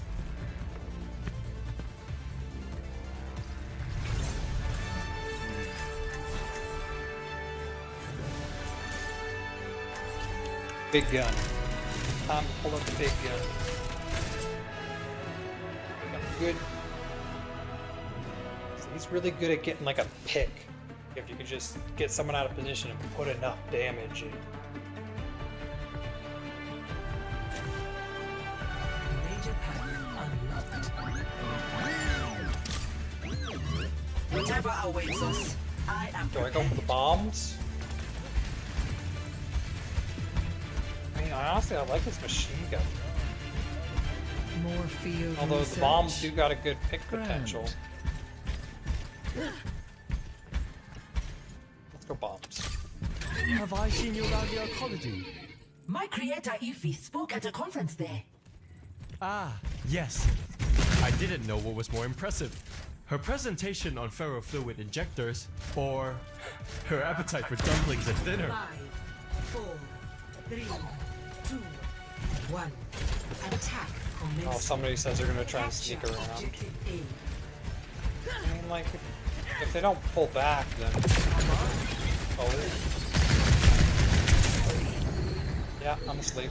Hello. You missed me.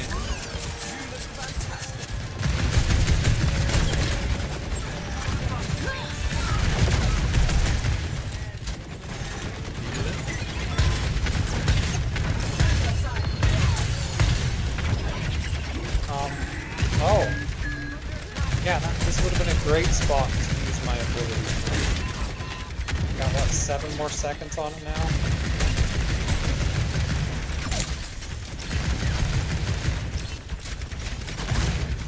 Ooh. Yeah, that's not good. No, I wanna. Hopefully that pulled her out of position enough. She had to chase me down. Oh, nobody was doing anything. Yeah, I think I like the machine gun more. But we're gonna try and get a pick with it. Send that down. The objective. Enemy over here. 60 seconds remaining. It needs to stay down. Life protects life.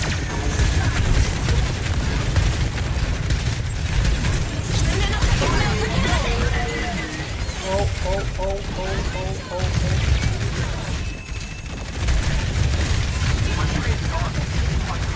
So what I need to do is get this back line over. Like that. Oh. But the tank was just so focused on it. Now I have that can move fast.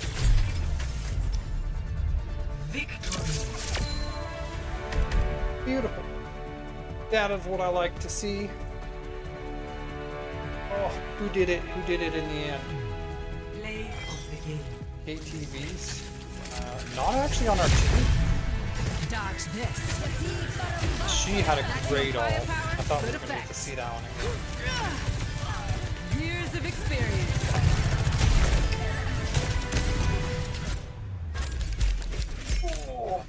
Oh. Epic. She's gonna win it. For healing done. Winner.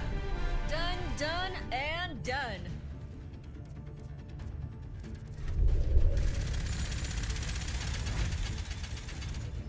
I mean, I think I won them all so far today. Okay, I'm gonna be getting off. Thanks for checking out the stream. Have yourselves a good night.